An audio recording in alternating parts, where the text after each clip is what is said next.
Looks like things are heating up. Boxed boilers, sponsors of weather on GB News. Hello there, welcome to your latest GB News weather update with me, Annie, from the Met Office.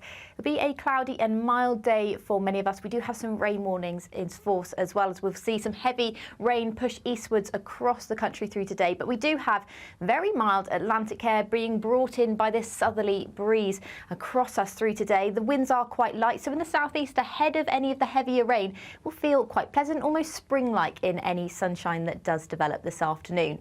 Further north and west, though, heavy rain will persist, particularly across South Wales, parts of southwest England and into the Midlands later. So there is some rainfall warnings in force here. We could see some spray on the roads and travel disruption from that heavy rain. Across parts of Scotland, where it has been quite a wet start to the day, it will dry up through this afternoon and into the evening, and that drier weather will spread eastwards throughout tonight. But there is a spell of quite heavy rain to come across the southeast through this evening. But by and large, it will be a drier night tonight. Plenty of clear skies developing as well, so it will be a slightly cooler night, but still fairly mild for the time of year. And there will be some early sunshine on Friday, particularly across parts of England and Wales, where the sunshine could last a lot of the day.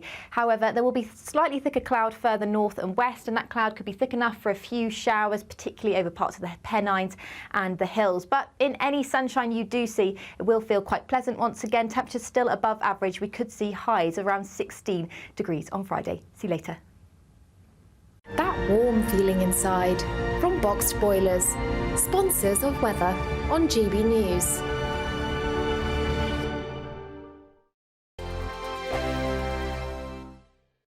Join us every night on GB News at 11 p.m. for Headliners, which is 3 top comedians going through the next day's news stories, which is exactly what you need, because when the establishment has gone crazy, you need some craziness to make sense of it.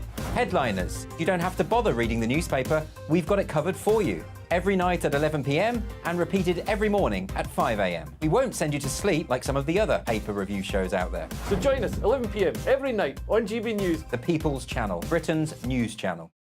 The Camilla Tominey Show, Sunday mornings from 9:30. I appreciate the story isn't in today's papers, but it has been running all week, and it's this row over the use of nitrogen hypoxia to kill this man who was on death row in Alabama. Yeah. And it's been linked back to you, and I wanted to ask you about it because this is intriguing, because you did a television show back in 2015 where you, I believe, tested this method of execution. Just tell me briefly about it, Michael. What happened? I didn't test this method of execution, and it was a bit longer ago than that.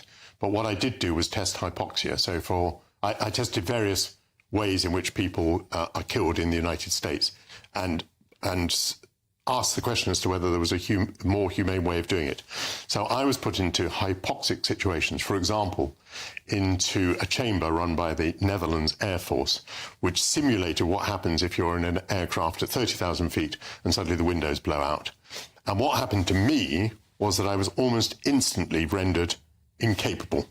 As an experiment, I was trying to play with children's toys, putting triangle shapes into triangle spaces, and I was quickly unable to do that.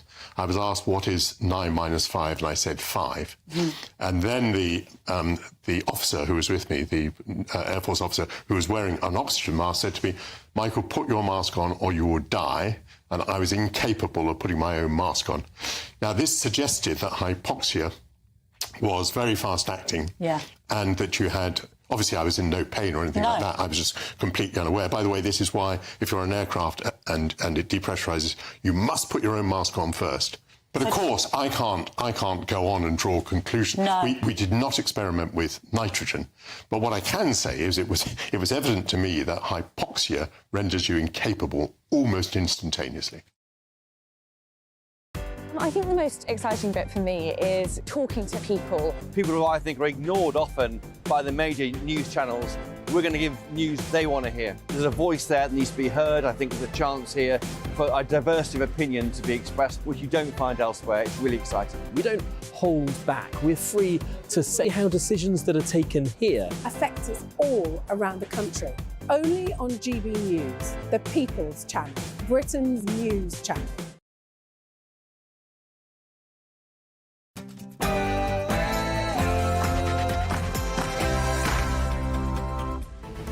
Good afternoon, Britain. It's 12 o'clock on Thursday, the 15th of February. Is justice blind? One judge faces escalating accusations of bias as he let 3 protesters brandishing Hamas paraglider images walk free, despite their terror charges.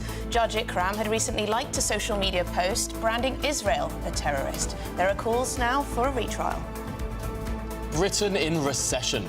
The UK has joined the ranks of Ireland, Denmark, the Netherlands, Austria, Sweden and Norway as one of the many European countries to have entered a technical recession this morning. But with growth so close to zero either side of the line, has anything really changed? And Sadiq Khan has announced a £6.3 million rebrand of overground train lines in London. New line names include the Suffragette Line, the Windrush Line and, of course, the Lioness Line. Money well spent?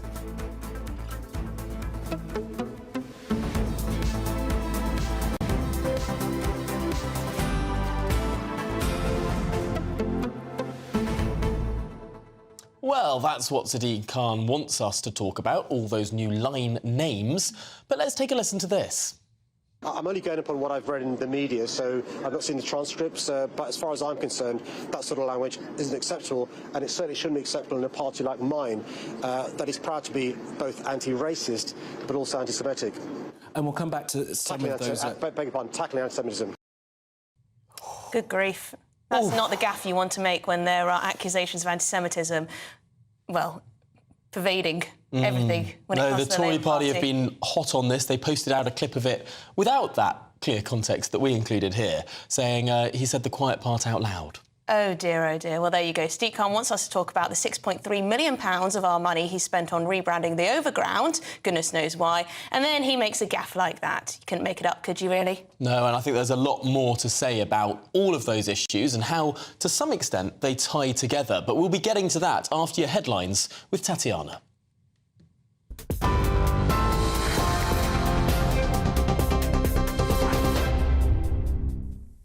Tom, thank you very much and good afternoon. These are your top stories from the GB newsroom. The Chancellor says despite the UK entering into recession, the economy is turning a corner. Official figures show that the economy shrank by 0.3% at the end of last year, following a period of decline in the previous 3 months. It's the first time the UK's GDP has dropped since the first half of 2020, after the first COVID lockdown. Jeremy Hunt insists there's light at the end of the tunnel. We always expected growth to be weaker while we prioritised tackling inflation. That means higher interest rates. And that's the right thing to do because you can't have long-term healthy growth with high inflation, but also for families when there's a cost of living crisis, when the cost of their weekly shop is going up, their energy bills are much higher. It's the right thing to do. The underlying picture here is an economy that is more resilient than most people predicted. Inflation is coming down, real wages have been going up now for 6 months. And if we stick to our guns, independent forecasters say that by the early summer we could start to see interest rates falling. However, Shadow Chancellor Rachel Reeves says the Prime Minister's economic pledge is in tatters. The confirmation of recession exposes a government and a Prime Minister completely out of touch with the realities on the ground. A government that for too long has looked on economic failure with complacency, content to be the managers of decline. Rishi Sunak claims that he has a plan, but the plan is not working. The boss of British Gas's parent company has renewed calls for a social tariff which will allow people to pay less for their gas and electric. The Centrica boss said a special tariff would be the best thing for the customers as the energy supplier reveals a jump in profit. It's after new figures found 3 million low-income households in England struggled to pay their energy bills last year. The government figures found that 13% were in fuel poverty. A 16-year-old boy has died after being stabbed in the St Philip's area of Bristol yesterday morning. He was attacked in Rawnsley Park by 2 people wearing masks who then fled the scene on bicycles.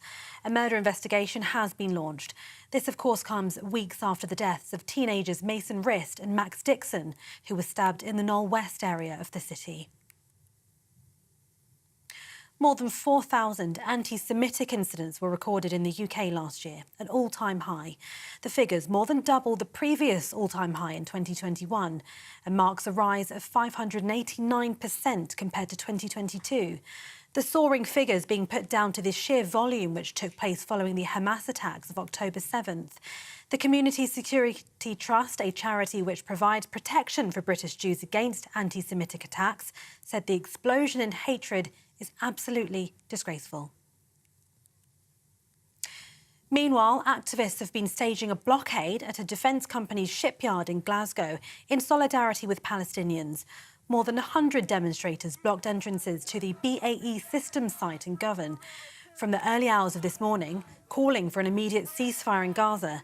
They're taking action in response to a call from Palestinian trade unionists for workers around the world to disrupt the flow of arms to Israel. Winter pressures on the NHS are showing no sign of easing, according to health spotters. They say it's down to high levels of flu and a struggle to clear beds for new patients. Ambulances are also continuing to face long delays in handing patients over to accident and emergency. It comes as the health service prepares for a fresh round of strike action by junior doctors later this month. An average of 2,300 people were in hospital each day last week with the flu, including 98 in critical care beds.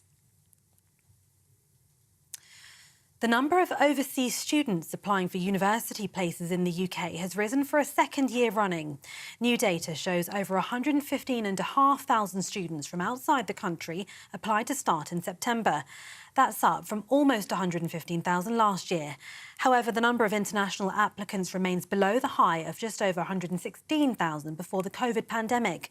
The data comes after Universities UK announced it would review overseas admissions processes following allegations of bad practice by agents recruiting students. And the US has launched its first lunar lander to the moon. 3, 2, 1, ignition, and liftoff. A SpaceX Falcon 9 rocket was used to launch the spacecraft, nicknamed Odysseus, with the hope that it will touch down near the south pole of the moon next week. If all goes well, it would be the first time a private firm has successfully landed a spacecraft on the moon. For the latest stories, you can sign up to GB News Alerts by scanning the QR code on your screen, or you can go to gbnews.com/alerts. Now back to Tom and Emily.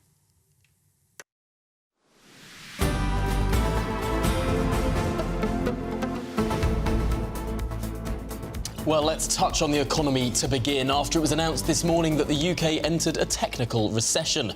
ONS figures show GDP shrank by 0.3% between October and December 2023. And so how big a story is this one? Because we know that growth has been stagnating for rather a long time. Not much movement either way when it comes to growth or the opposite of growth, and shrinking. That is the key point here. We're talking about tiny adjustments below or above a line. Whilst the media, and indeed we saw Rachel Reeves, the Shadow Chancellor, out this morning trying to claim that this is a Rishi Sunak recession, she might find much more agreement from economists by calling it a Rishi Sunak stagnation. That might be a more accurate way to describe the sort of flatlining that we're seeing. It's not positive, but is it actually anything to do with Rishi Sunak? Is it more the Bank of England upping interest rates? That, of course, decreases some economic activity. This is deliberate Bank of England policy. The whole point about raising interest rates is that households spend less. A lower level of household spending has just dipped us below that line. And, of course, what they say about tackling inflation through interest rate rises, and what they've said for decades now, if it ain't hurting, it ain't working. Not to bring immigration back into it, but I will. The promise that, you know, having high levels of immigration will boost GDP and we'll all benefit when it comes to economic growth. Well, when you look at the stagnation we're seeing, it's very hard to make that case, is it not? Yeah, it is, and I think that that's where you need to look at types of immigration. If you have immigration coming in that are dependents, that's obviously not economically productive. Whereas if you have immigration coming in who are economically productive people, who are net contributors, then that is economically productive. You would have but not thought, all immigration is created equal. If you have net migration of 700,000 in 1 year, you would have thought you'd see a boost in that GDP figure, wouldn't you? But anyway... You would if they were all working, but clearly a huge number of those 700,000 are not in jobs. Well, let us know what you think. Is it a Rishi Sunak recession or is it a Bank of England recession? And, of course, many other European countries have had the same thing. We'll be returning to that story later in the show, but... Yes, the judge who decided not to punish 3 women displaying parachute images, paragliding images, at a pro-Palestine march may now face disciplinary action after liking a social media post branding Israel a terrorist state, indeed calling for a free Palestine too. Yes, Judge Tan Ikram was criticised by various Jewish groups for letting the 3 women off scot-free. And now questions are being asked of whether we have a biased judicial system here in the UK. Was his ruling impartial?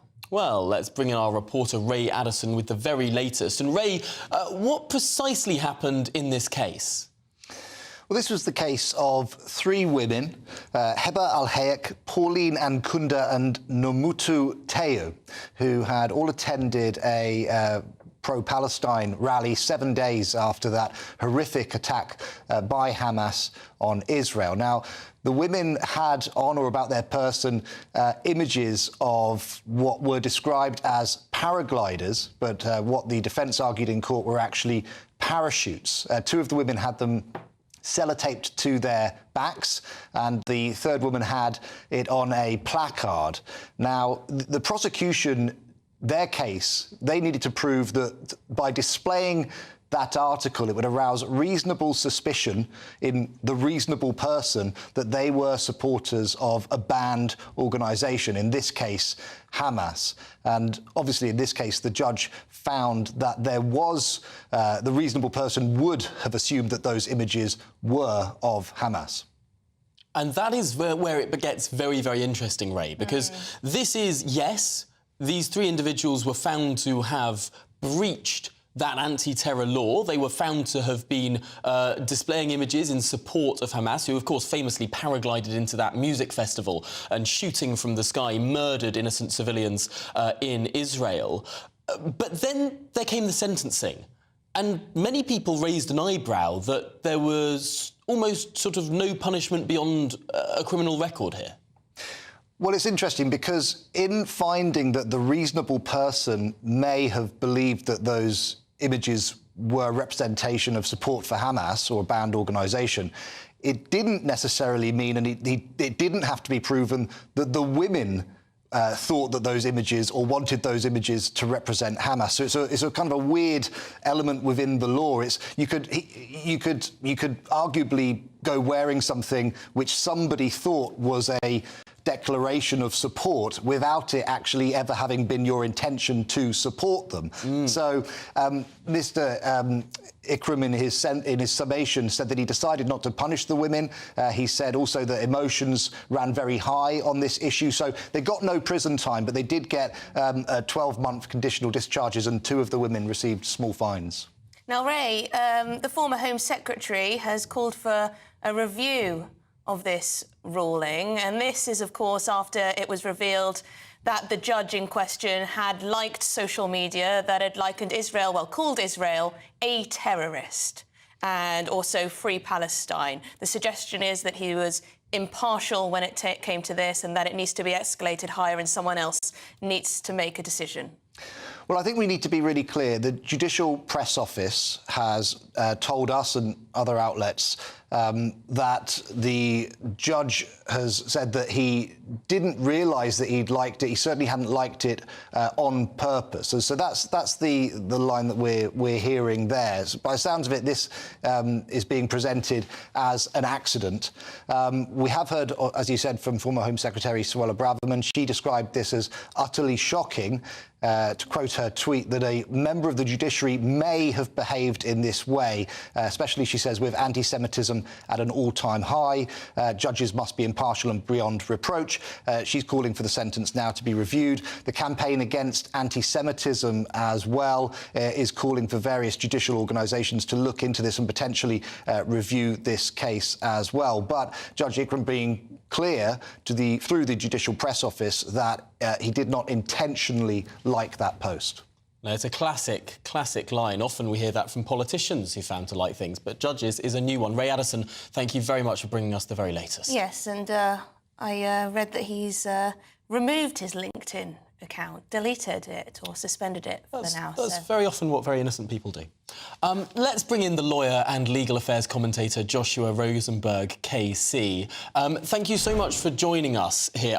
I'm struggling to think what the defence was that seemed to be relatively successful from these three individuals, saying that, well, some people might have seen this as a pro-Hamas symbol, but we, displaying these badges at this protest, didn't possibly think they were linked to Hamas. I mean, parachutists hadn't been linked to the pro-Palestinian cause up until October the 7th. How did they get away with it? They didn't get away with it. They were convicted. They were found guilty by the magistrate. They were given a conditional discharge, as your reporter correctly said, but they were found guilty and the district judge did not believe their defence. Well, it is not a conditional discharge. Is that not the lightest possible punishment? Just about. You can get an absolute discharge. A conditional discharge means that if you behave yourself for the period in question, which is 12 months in this case, then nothing more will be heard about it. But the three defendants are on notice that if they commit other offences, then they could be sentenced for this offence as well. Do you think accusations of bias towards this judge are fair?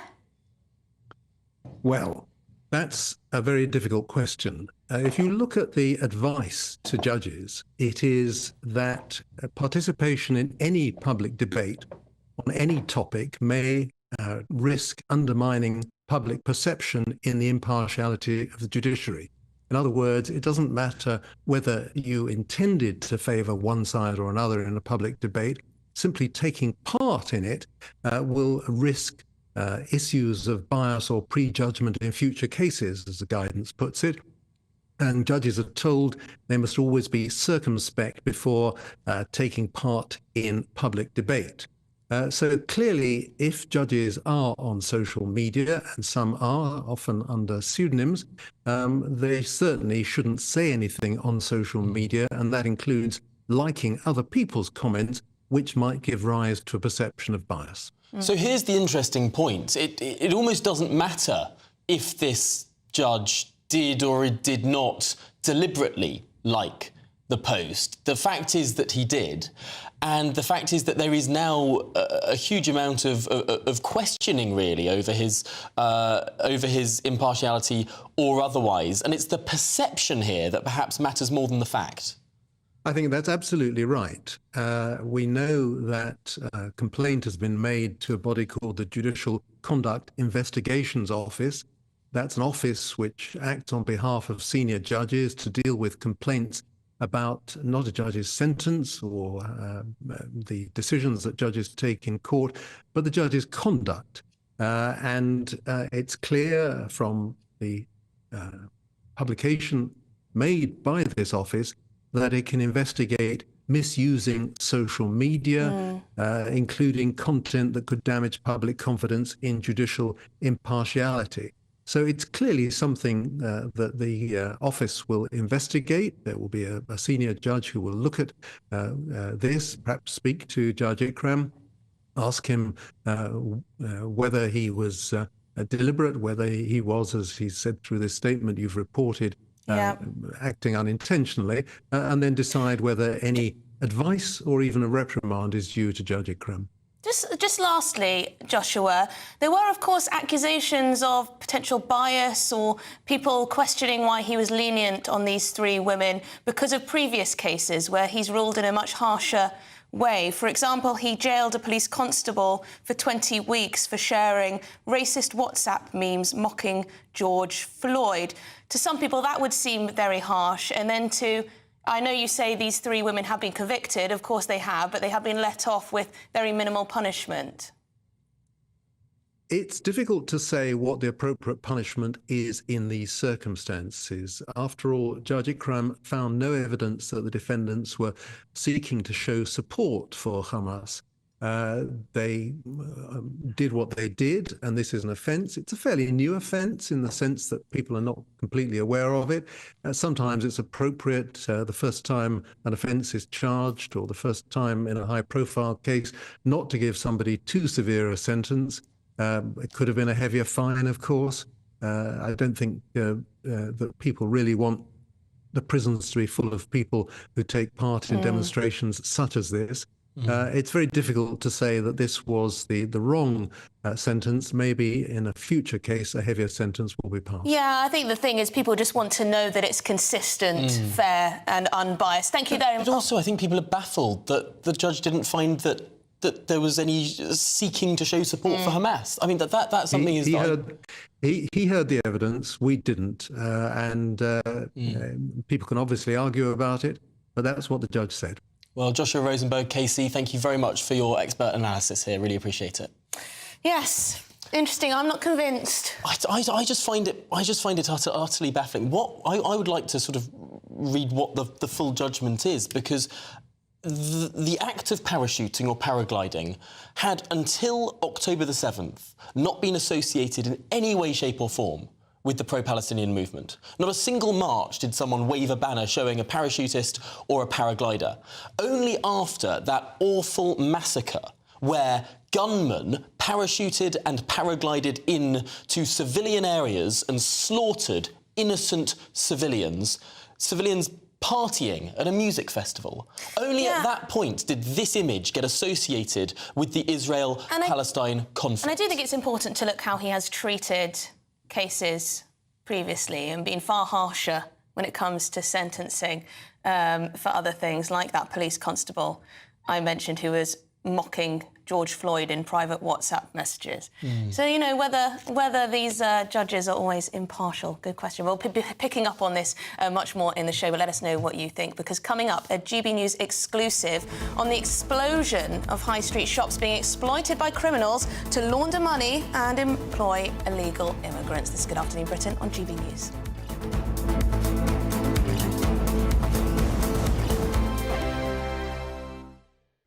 2024, a battleground year. The year the nation decides. As the parties gear up their campaigns for the next general election. Who will be left standing when the British people make one of the biggest decisions of their lives? Who will rise? And who will fall? Let's find out together. For every moment, the highs, the lows, the twists and turns. We'll be with you for every step of this journey. In 2024, GB News is Britain's election channel.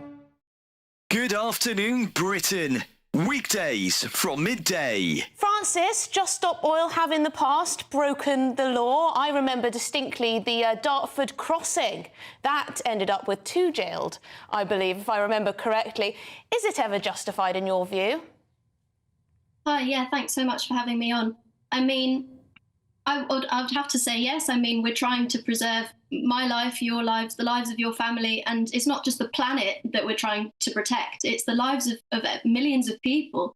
And, you know, we know from history that we have to break the law in order to put pressure on the government and to be listened to.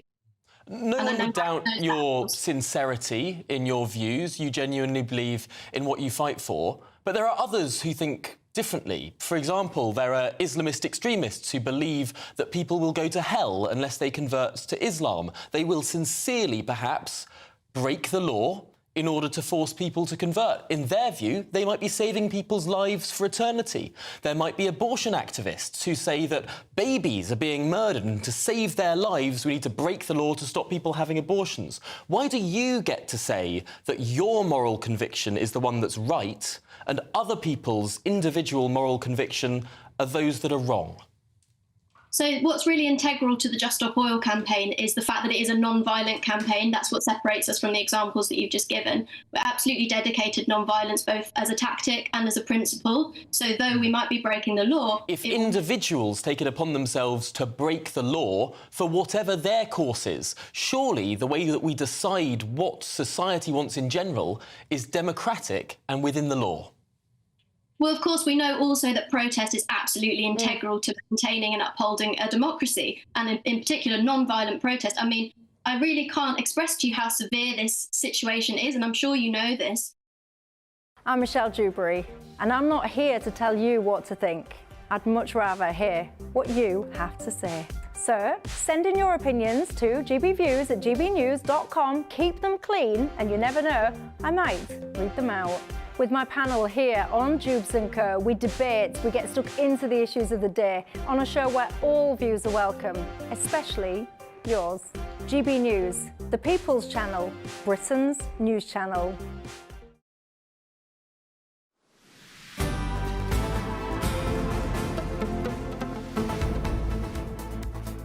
Good afternoon, Britain. It's 25 minutes past 12, and GB News has been told of an explosion in the number of barbershops in particular that are now being exploited by criminals to launder money and to employ illegal immigrants. Yes, we've been given exclusive access to a raid in Oxford, where the Minister for Illegal Immigration, Michael Tomlinson, joined enforcement officers targeting a barbers suspected of employing foreign nationals illegally. Our Home and Security Editor, Mark White, reports. Heading into this suburb of Oxford, these immigration enforcement officers are en route to raid a local barber shop. It's suspected of employing illegal immigrants. Part of a growing phenomenon where these high street businesses are being increasingly exploited as fronts for criminality. These officers are looking for an Albanian asylum seeker who's absconded and believed to be working here. While there's no trace of him, they have detained this Colombian man, another asylum seeker working here in breach of employment laws.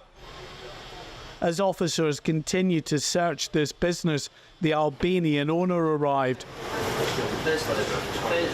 He now faces the prospect of a much higher fine, with tougher penalties for businesses introduced this week of up to £45,000 for each immigrant caught working illegally. Immigration enforcement raids are up by nearly 70% last year. That's a huge increase. And talking to the illegal enforcement team here, they've been ramping up in the West Midlands as well. You can really sense it. You can sense the work they're doing, and that work is going to continue. Across the country, the number of barber shops has exploded, almost 18,000 in total, up 50% in just a few years. While most are perfectly legitimate and a valuable addition to the high street, sources have told us that increasing numbers of barber shops are fronts for criminality. Billions of pounds from the proceeds of crime are laundered through these businesses, which don't just employ illegal immigrants, but are often involved in modern slavery, coercing and threatening victims of human trafficking to work for little to nothing. There is broader organised crime behind this. These sorts of premises do not pop up overnight without money behind them. And it's really important that we work with agencies such as National Crime Agency, such as policing, such as HMRC and other government departments, to ensure that the weight of all the government's powers is brought to bear on those who seek to exploit vulnerable individuals. Nail bars and car washes have long been associated with criminal gangs, often employing and exploiting illegal immigrants. But sources say barber shops are rapidly overtaking them as a front for criminality. The authorities are keen to reiterate that the majority of barbers are legitimate and law-abiding, but they say they won't hesitate to go after those they suspect of breaking the law. Mark White, GB News. I'm shocked, I tell you, that some of these barbers that have sprung up everywhere might be fronts for illegal activity. Do I detect a note of sarcasm in your voice, You may, because I don't think there's one person in this country who can honestly say that they have not noticed that there are so many more barbershops springing up. I'm just looking at the statistics here. The Federation of National Hair and Beauty. Almost 1,000 new barbershops have been opened in the past year alone. There's been a 50% rise in just 5 years. I mean, are there that many? Is there that much more demand for a barbershop than there was before? But do you know what? Do you know what To some extent, is this just a consequence of the success of the GB News Don't Kill Cash campaign? I would wager that all of these barbers are cash only, as we often see in this situation, and there aren't sort of traces and tracking. Well, and as long for as many reasons, that's good, but also we can see the downsides. Of course, there are many legitimate, fantastic barbers, of course. But yes, we need to make sure that they're not employing illegal migrants or not paying taxes. But no, it's an absolutely fascinating story, and thank you to Mark for that report. But now a 16-year-old boy has died after being stabbed in Bristol, Avon and Somerset. Police said the incident happened in the St Phillips area last night. Yes, his death comes as the latest knife sentencing statistics are released. So these are the sentencing statistics.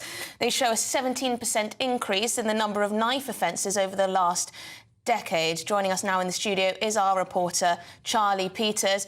Very sad news from Bristol. We've seen a number of very serious knife crimes in recent weeks, and it doesn't look, based on these statistics, that things are getting any safer out there.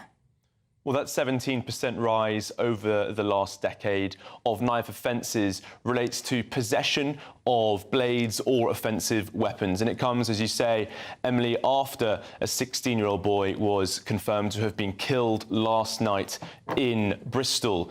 He ran after being attacked in a park and was helped by a member of the public nearby, but died at the scene after an ambulance was called at 6 p.m. Now, the police said this morning that 2 attackers fled the scene on bicycles and they were wearing masks at the time.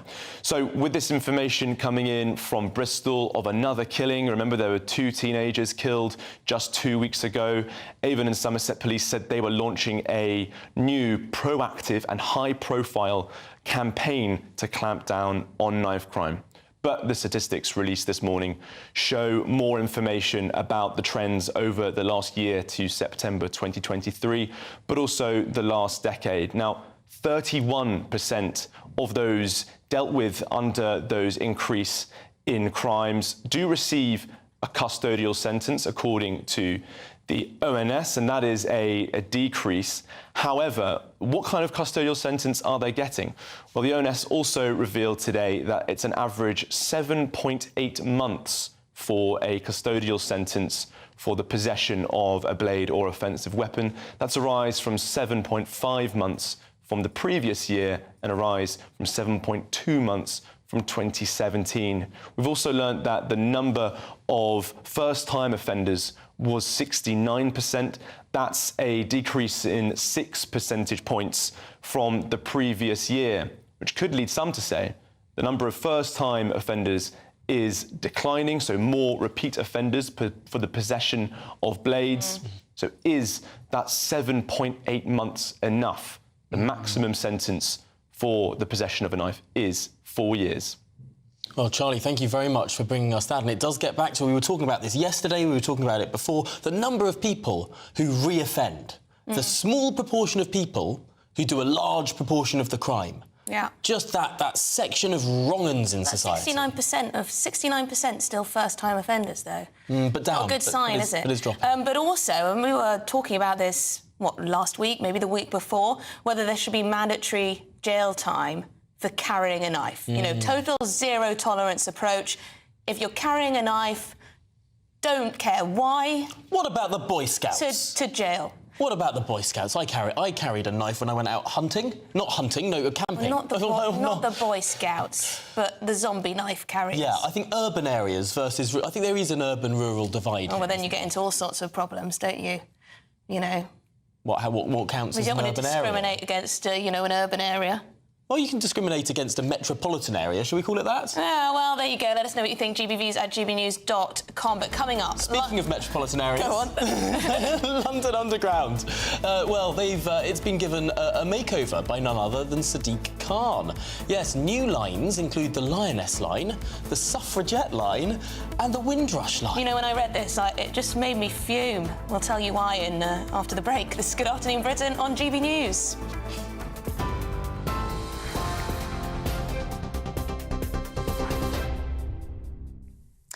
Good afternoon, 12:33. These are your top stories from the GB Newsroom. Chancellor Jeremy Hunt says despite the UK entering recession, the economy is turning a corner.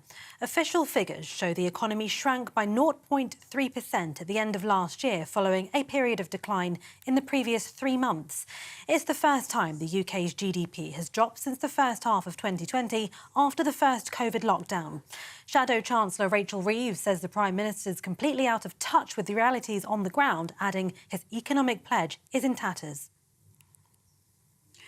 British gas owner Centrica has renewed calls for a social tariff to allow people to pay less for their gas and electric.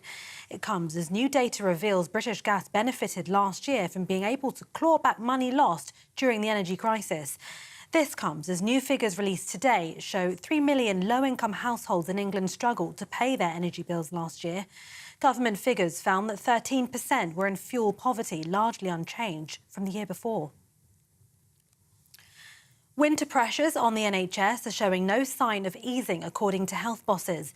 They say it's down to high levels of flu and a struggle to clear beds for new patients.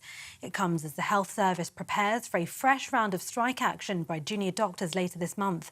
An average of 2,300 people were in hospital each day last week with the flu, including 98 in critical care beds. And more than 4,000 anti-Semitic incidents were recorded in the UK last year. That's an all-time high. The figures more than double the previous all-time high in 2021 and marks a rise of 589% compared to 2022. The soaring figures being put down to the sheer volume which took place following the Hamas attacks on October 7th. For the latest stories, you can sign up to GB News Alerts by scanning the QR code on your screen, or you can go to gbnews.com/alerts.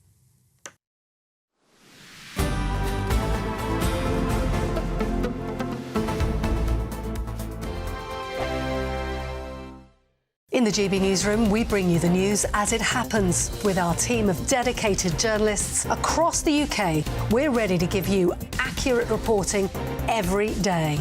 When the news breaks, we'll be there with bulletins on GB News, the People's Channel, Britain's news channel. Lee Anderson's Real World. Fridays from 7 p.m. Dr. Jane Jones, who's the clinical lead for Care After Combat. Yeah. Jane, thanks for coming. And just tell me a little bit about your organisation. What do you do? OK, well, thank you for having me here so we can talk about Care After Combat. So we are an organisation, a charity, who work into the prison system, working with military veterans who've somehow got involved with the justice system and...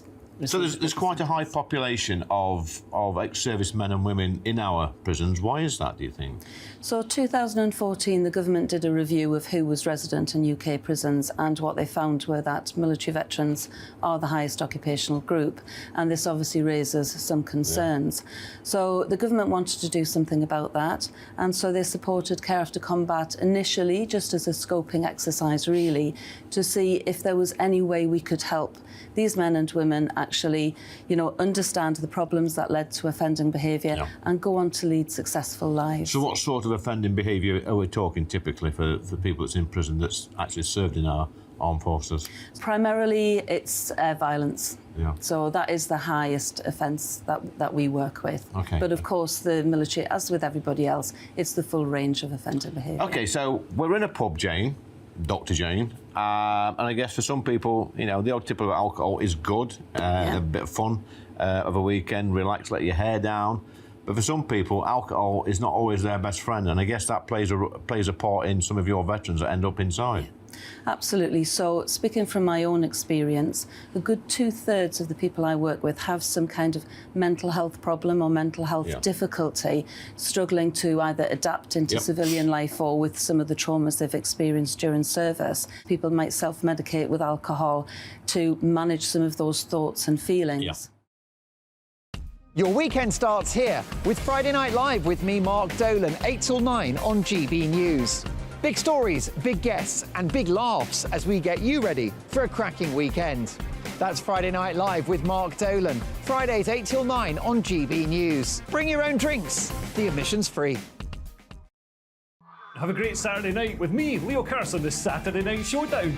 It's a crazy world out there, so come and make fun of it with me, my panel of comedians, and a couple of people who actually know what they're talking about.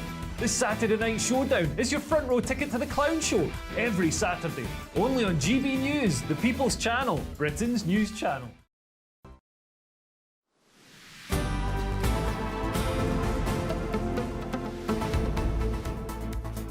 It's 12:39, you're watching Good Afternoon Britain. Now, London's overground train line has had a huge rebrand. This is as TfL tries to make the routes more distinctive for passengers, apparently. Yeah, it's been a little bit controversial. The new services are now divided into the Lioness line, the Mild May line, the Windrush line, the Weaver line, the Suffragette line, the Liberty line. I like the Liberty line a lot more. And these all mark moments, they say, in London's history. How have they managed to make Liberty sound naff? I know. That's the one I dislike least. But let's look at some of the more controversial aspects of this rebrand now with the political commentator Emma Webb. Now, Emma, I've got my own least favourite name here. Do you have a least favourite name of a line? And probably more to the point, why have they spent so many millions of pounds doing this? Yeah, almost £7 million. And actually, Emily, you took the words right out of my mouth there, because overall it's just a bit naff, isn't it? And obviously, all of them are a bit naff in their own ways. But the one that I dislike the most, surprisingly, is the Liberty line, because it seems so symbolic that the Liberty line is the stretch of track between Romford and Upminster, which is actually where I'm from, and it's where a lot of the old Cockneys and East Londoners, all of their descendants, sort of live out in that direction. And it seems so symbolic that Sadiq Khan has relegated Liberty to this tiny stretch of track that is almost a shuttle. It takes about 10 minutes or less to get between those two stops. He's relegated it to the outskirts of London, where very few Londoners will ever need to travel on the Liberty line. That's so really for funny. me, that's almost the most insulting. But yeah, I mean, it's an enormous waste of money for a rebrand that is really a bit sort of icky, I think. I just think the self-confidence it takes, if that's what you want to call it, to spend nearly £7 million of hard-working taxpayers' money on this absolutely useless rebrand. For what purpose? Oh, to make it easier for people to get around? It makes no difference. And who's going to say, I'm just going to hop on the suffragette line? That's not how people think about the overground. And it's not really surprising, because Sadiq Khan is, anybody who is in London or travels in London knows that Sadiq Khan uses TfL as his main sort of propaganda outlet. He has all sorts of politicised poems and things like that on the underground, and everybody's sort of, it's become an ongoing joke, the don't stare signs, the various babying, patronising signs telling people to do X, Y, and Z. Oh yeah, we're paying for those too. Paying for those too. But Emma, isn't this getting the rebrand that London deserves? The rebrand that London voted for? Was this not in Sadiq Khan's manifesto? And he is the elected mayor of London. How many people vote in mayoral elections? I'm not sure, but I just think that if it were put to the people whether they wanted to spend over 6 million, almost 7 million pounds of their own money on naming and rebranding overground lines, it'll make absolutely no difference to people's lives. That's money that could have been spent on making the existing services more efficient, cheaper, and actually run on time, because they're constantly, I've noticed recently, particularly on the Central line, we're always talking about having a shortage of trains, and that's the reason for the delay. So there are all sorts of things that need fixing on TfL, and this is just a cosmetic exercise that is part of Sadiq Khan's personal propaganda campaign, in the same way that he made the London New Year's fireworks all about himself, all about his pet political causes. And it reminds me of the various street renamings, things like Equality Street, which sounds a bit like Quality Street, but they are a bit sort of as you said, Emily, they are just a bit naff and a bit cringe. Emma, at least he didn't call it the Sadiq line or the NHS line or something like that. It would be the RNHS line. RNHS line. we should take, we could have ended up with the NHS line. We could have ended up with some worse names for sure. But, we should take a poll maybe and see what we think is the worst London Underground line, and then we should all nickname that the Sadiq line. Oh, well, there you go. That's a good place to finish. Thank you very much, Emma Webb, political commentator. Always good to talk to you. Do you know what my favourite line is, just from naming rather than the Bakerloo line? Because it's this portmanteau of Baker Street and Waterloo. And I just think we should just take the first stop and the last stop on the end of each of these lines and just mush them together. And then there's no controversy, then there's no politics. For example, the Mildmay line, named after a small charitable hospital in Shoreditch, which played an important role during the HIV/AIDS crisis in the 1980s. No doubt it did, but am I wrong to think that's quite random? I don't know. I hadn't heard of it before. I mean, it might be a good opportunity to learn a bit about London's history, because I hadn't heard that. But the one that gets my goat... Go on. The suffragette line. The suffragette line, right? Now, there were lots of campaigns for women's suffrage, most notably, perhaps, the suffragists, who have been honoured by a statue of Millicent Fawcett. Now, she did not like the suffragettes. The suffragists were peaceful, the suffragettes. The suffragists were peaceful, sorry. The suffragettes were violent. They bombed things. They smashed things. To be fair, though, Tom, and I appreciate your point, and it's factually correct, but a lot of people do just use suffragette interchangeably with suffragists. I went to a girls' school, and when I was young, we used to sing about suffragettes. On the screen there, we saw the statue of Millicent Fawcett. She's holding up this banner, courage to courage everywhere. This is how Sadiq Khan has advertised the suffragette line. With someone who wasn't a suffragette. We should be honouring Millicent Fawcett. We should be honouring the suffragists. But the suffragettes were a violent political campaign. And it was such an opportunity to just swap an eye for an E. When you've got potential tourists, business people and, of course, residents in our great capital complaining that they're worried they're going to be mugged, have their cars broken into and stolen and potentially have assault on the street, perhaps Sadiq Khan could spend our money a little more wisely. I'd quite like my tax to go to something else, but that's just me. Coming up, Putin backs Biden over Trump, despite having previously called Donald Trump outstanding. What's going on here? Why the change of heart? Is there a double bluff going on? I think so. We'll find out.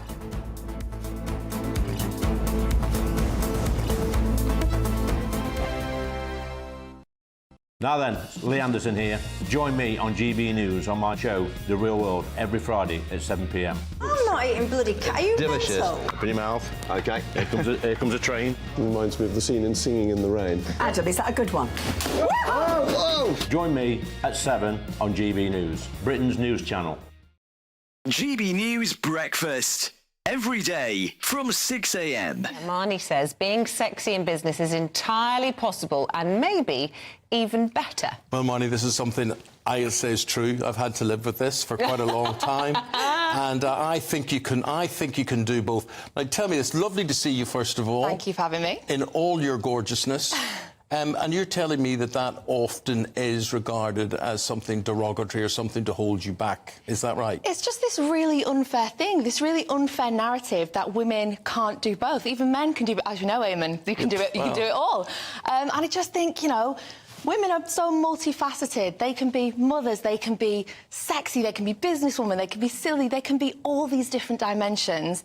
And this press push that we have to limit ourselves to one category, it's just unfair. But do you think that is where some people may be wrong-footed or go wrong to underestimate you? Exactly. There is that saying, disarm with charm. So, that there is that idea that people do look at someone who cares about how they look, who's perhaps a bit feminine, and underestimate them. But hopefully I proved that wasn't the case in the boardroom. And thank goodness for Karen Brady. She's definitely upped the glam stakes on the show. And if anybody can prove that you can be sexy and successful in business, I suppose it's her, really. But where do you think most of the criticism comes from? Because I have to say, hard to believe, but when I was younger, I certainly got a bit of this at my old employer, being told that I had to dress a certain way, not to be too sexy, which I found hugely you were told this by women. I was told this by a female boss who didn't like me wearing zips on the back of my dress. Not just me, but some of the other presenters there. And I took such offence. I felt like she thought that I was some sort of, I don't know what. Do you take offence when people are criticising you that, you know, in some way they think you're, I don't know? There's just no right answer. And as we said, I think Karen Brady is doing an excellent job at leading the charge that you can be glamorous and get the job done. GB News, unlike other broadcasters, isn't obsessed with the London-Westminster bubble. We think there's a nation beyond the M25, and that's why we talk about the issues that matter across the land. Join me on State of the Nation, 8 to 9 o'clock, Monday to Thursday, on GB News. Daisy's listening, and you should too. Wake up to the headlines with Headliners every morning at 5 a.m. We treat you to the day's biggest stories before anyone else, 7 days a week. You can catch up on everything you need to know before you've even had your kippers. Headliners every morning at 5 a.m, only on GB News, the People's Channel, Britain's news channel.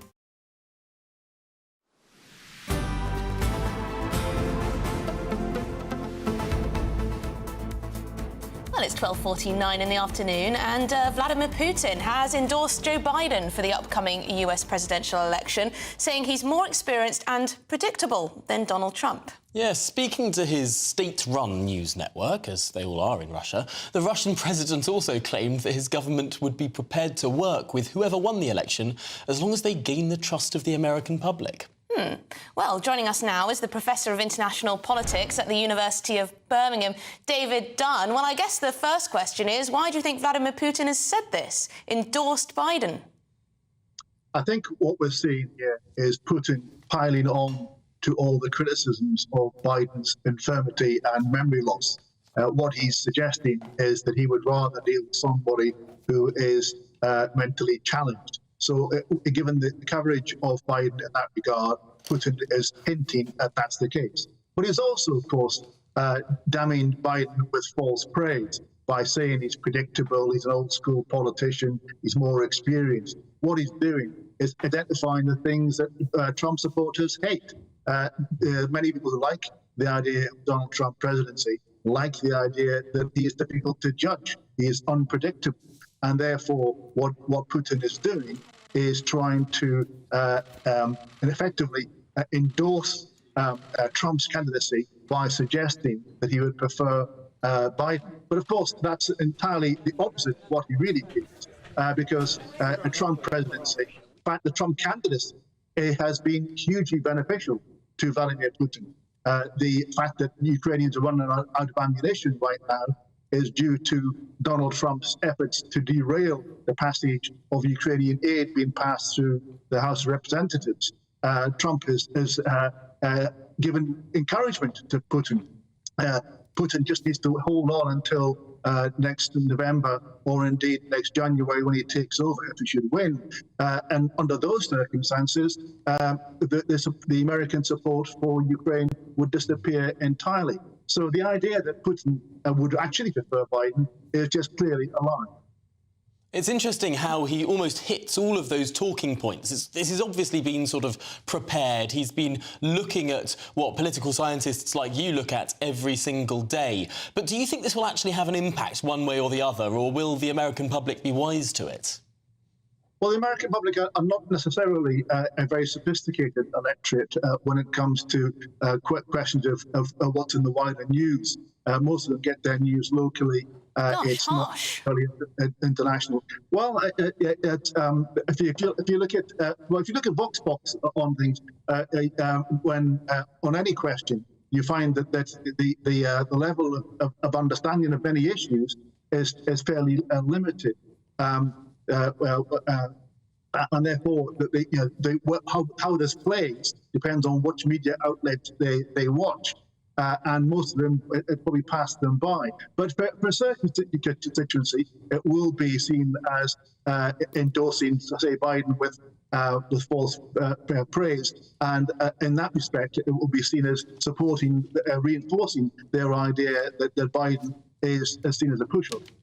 Very interesting to see how this plays out. Thank you very much for your time, David Dunn, Professor of International Politics at the University of Birmingham. It is a good question, though. How much attention do Does the average American pay to this stuff? Well, I'm sure the good professor would never say that the British electorate was low information. In fact, I think it's a fair assessment that every single electorate, other than the people of Britain, are deeply unsophisticated. Yeah, I know David didn't mean it this way, but it did sound a bit like the Americans are a bit thick. Well, it's not just the Americans. It's every country that isn't Britain. That's how the world works.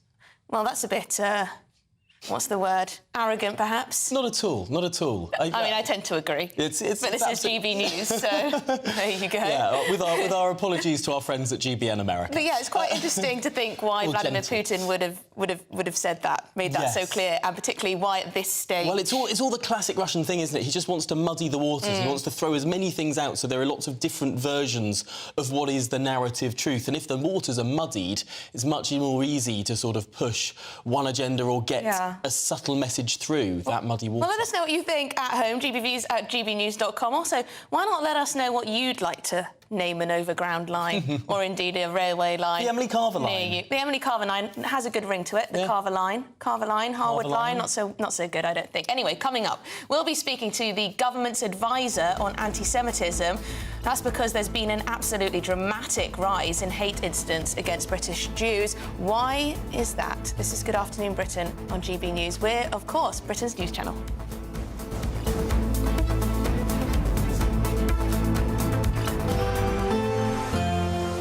A brighter outlook with Box Solar, sponsors of weather on GB News.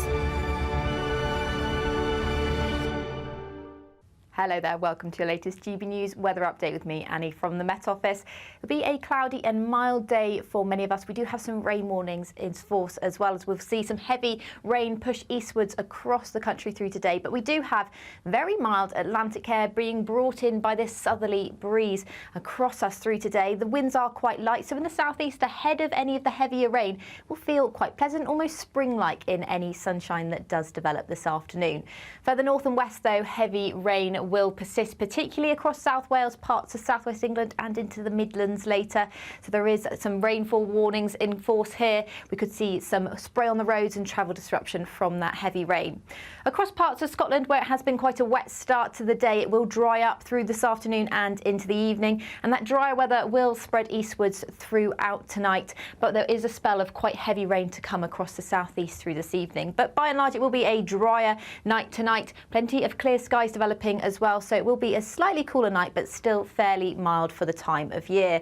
And there will be some early sunshine on Friday, particularly across parts of England and Wales, where the sunshine could last a lot of the day. However, there will be slightly thicker cloud further north and west, and that cloud could be thick enough for a few showers, particularly over parts of the Pennines and the hills. But in any sunshine you do see, it will feel quite pleasant once again. Temperatures still above average. We could see highs around 16 degrees on Friday. See you later. That warm feeling inside from Boxed Boilers, sponsors of weather on GB News.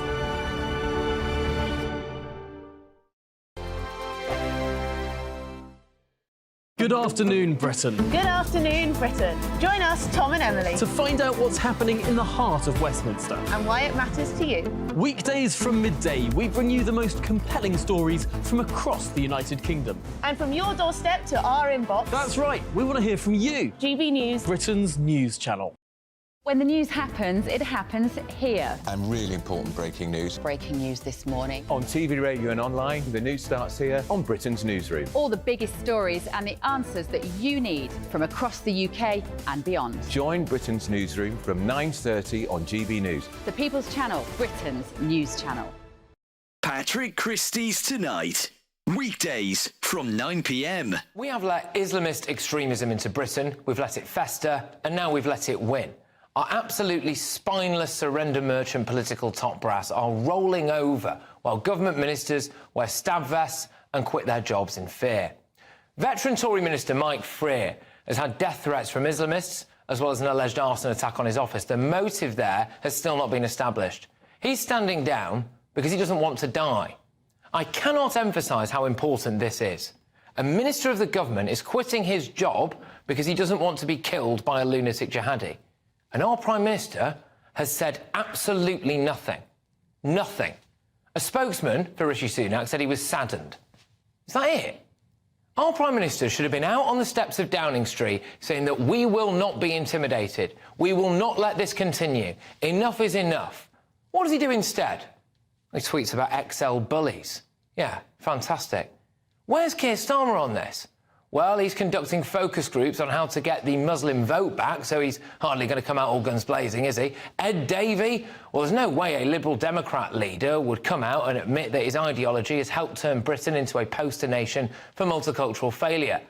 The police have let protesters, which include rabid anti-Semites, rampage around London every flipping Saturday for the last 3 months, and today they are finally saying that they don't support some of the protests, which in the past have included a now banned terror group and people holding up anti-Jewish signs.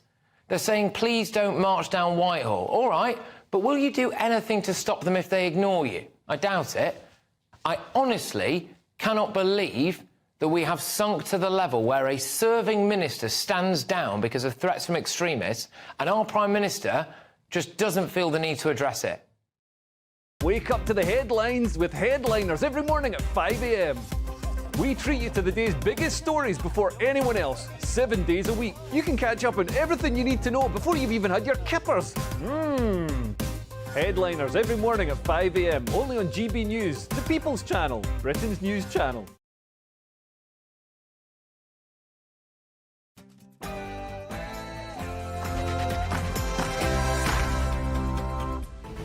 Good afternoon, Britain. It is 1 o'clock on Thursday, the 15th of February. Britain in recession. The United Kingdom has joined the ranks of Ireland, Denmark, the Netherlands, Austria, Sweden and Norway as one of those many European countries to have entered a technical recession. With growth so close to zero either side of the line, has anything really changed? Is justice blind? One judge faces escalating accusations of bias as he let 3 protesters brandishing Hamas paraglider images walk free, despite their terror charges. Judge Ikram had recently liked a social media post branding Israel a terrorist. There are calls for a retrial. And we'll be debating whether asylum seekers should be allowed to work in the UK, as former Immigration Minister Robert Jenrick says doing so only makes the country even more attractive to illegal migrants.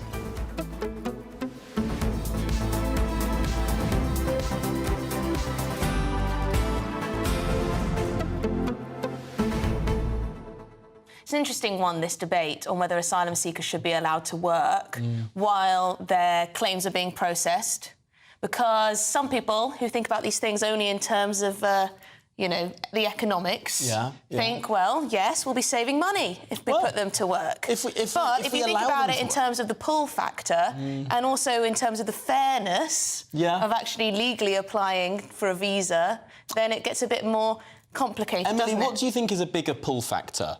Getting a free hotel room or even a free privately rented flat where you don't have to work, you can kick your feet up and watch telly all day and do absolutely nothing, all on the taxpayer's dime, I'm not an American, all on the taxpayer's pound, or... Penny, or even penny. I think it's £6 or £8 million a day now. Anyway, or if you have to, if you sort of need to work in order to put yourself up, is that a lesser or a greater pull factor? I'd argue that's a lesser pull factor.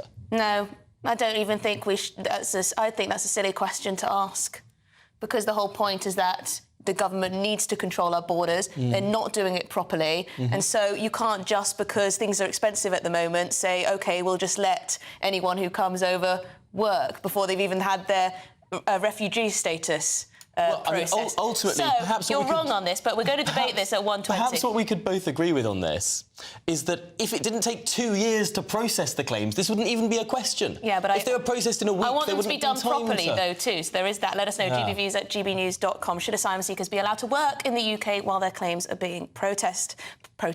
It's your headlines now.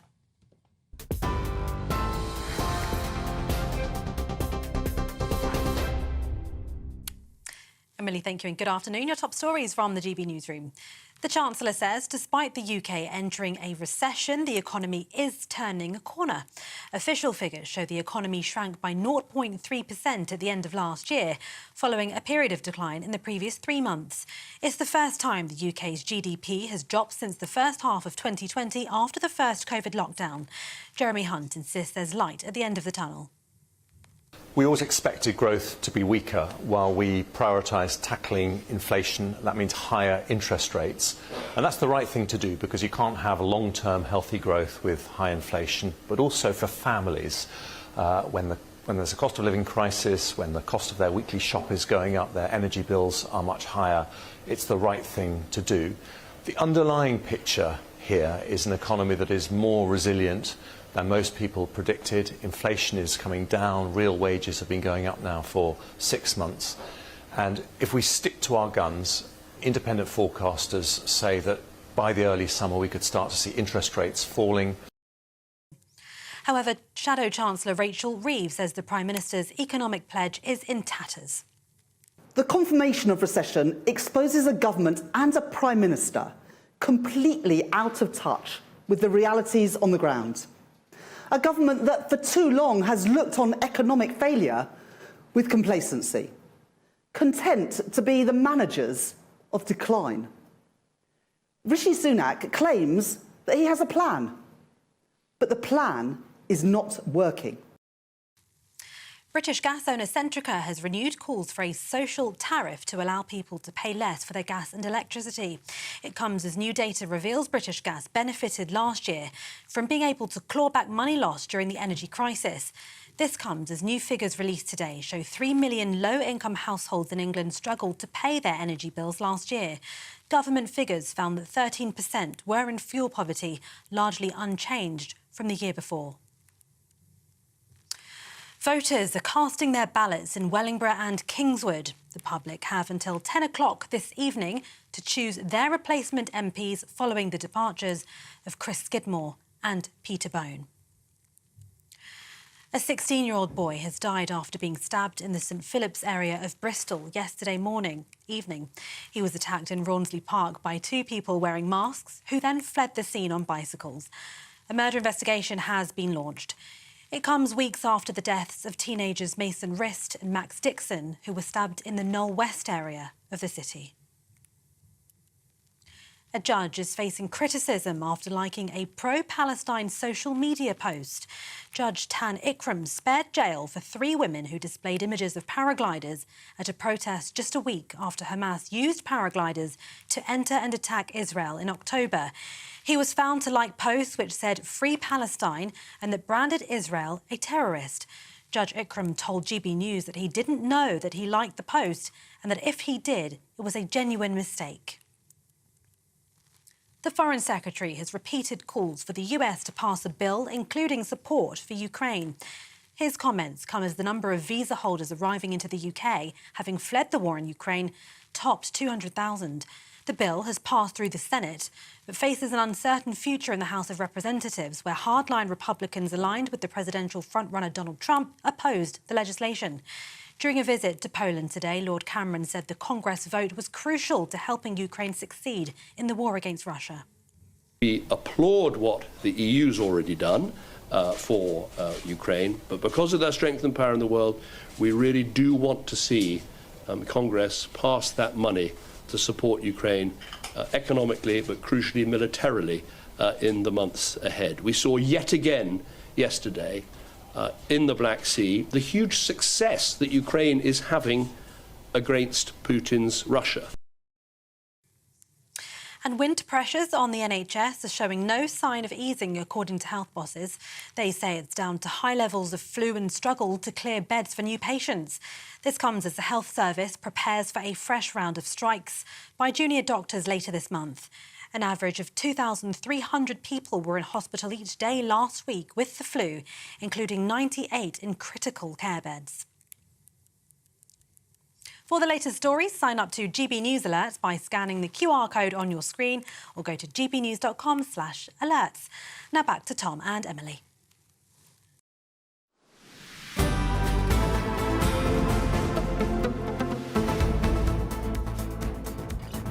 Well, it's 7 minutes past 1 and let's kick off with the economy. After it was announced this morning that the UK had entered a technical recession following a 0.3 reduction in 0.3%. Why can't I say the word percent, Emily? I'm going to do it. Following a 0.3% reduction in the 3 months leading up to December. Well, that's the mildest economic contraction we've seen in nearly 50 years. But as pressure grows on Rishi Sunak, can he be wholly to blame for this? Let's dig into the detail and see perhaps the international context too with our business and economics editor, Liam Halligan. Liam, first of all, I was struck by the sheer number of European countries that are in the same boat as us. Indeed, Germany, Europe's biggest economy, Tom, has been in and out of recession since early 2023. The Irish economy's been in recession, as you say, the Norwegian economy. Right across the globe, there's a really kind of gloomy outlook. Even China, on some definitions, the biggest economy in the world, has slowed down markedly. The US is really the only major economy that's showing any signs of buoyancy, and that's because they've been benefiting over recent years from very, very cheap energy, not least because of their fracking revolution. So we had these GDP numbers out this morning. They showed that in the fourth quarter, October, November and December of last year, GDP, the sum total of all the goods and services in the economy in 1 year, GDP fell compared to the same quarter in 2022 by 0.3%. That followed a 0.1% contraction during the third quarter of 2023. That's July, August, September.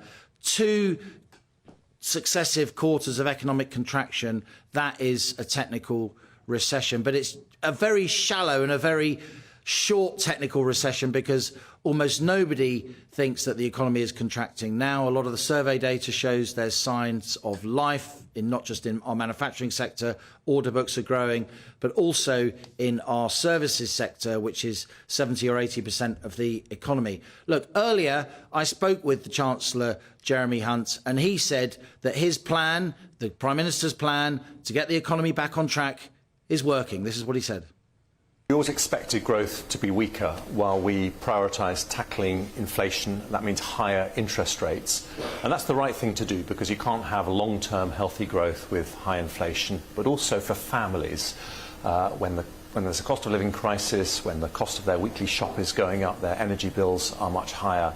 It's the right thing to do. The underlying picture here is an economy that is more resilient than most people predicted. Inflation is coming down. Real wages have been going up now for 6 months. And if we stick to our guns, independent forecasters say that by the early summer we could start to see interest rates falling, and that will be a very important relief for families with mortgages. The Chancellor's trying very, very hard not to be seen to be pushing the Monetary Policy Committee of the Bank of England to start lowering interest rates. Interest rates of 5.25%. Of course, we had 14 successive rate rises as the Bank of England tried to bear down on the 40-year high inflation figure that we had. Inflation was over 11%, of course, about 18 months ago, back in the autumn of 2022. But Jeremy Hunt, desperately wants the Bank of England to lower interest rates, but he doesn't want to be seen to be pushing them because their decisions are meant to not be political. As it happens, when the MPC, the Bank of England, next meets on the 21st of March, I don't think they're going to lower interest rates at that point. I think that won't happen until April at the earliest, possibly May, after the US Central Bank, the Federal Reserve, has cut interest rates. Off the back of this news that Britain has gone into recession, the first recession since 2009, except for the COVID era recession, so the first non-pandemic recession for 15 years, Labour cobbled together a very hastily convened press conference in Westminster. I got to talk to Rachel Reeves. She gave a kind of stump speech saying how the Tory plans had failed, how Labour would do much better, and how it was time for a change of government. Here it is.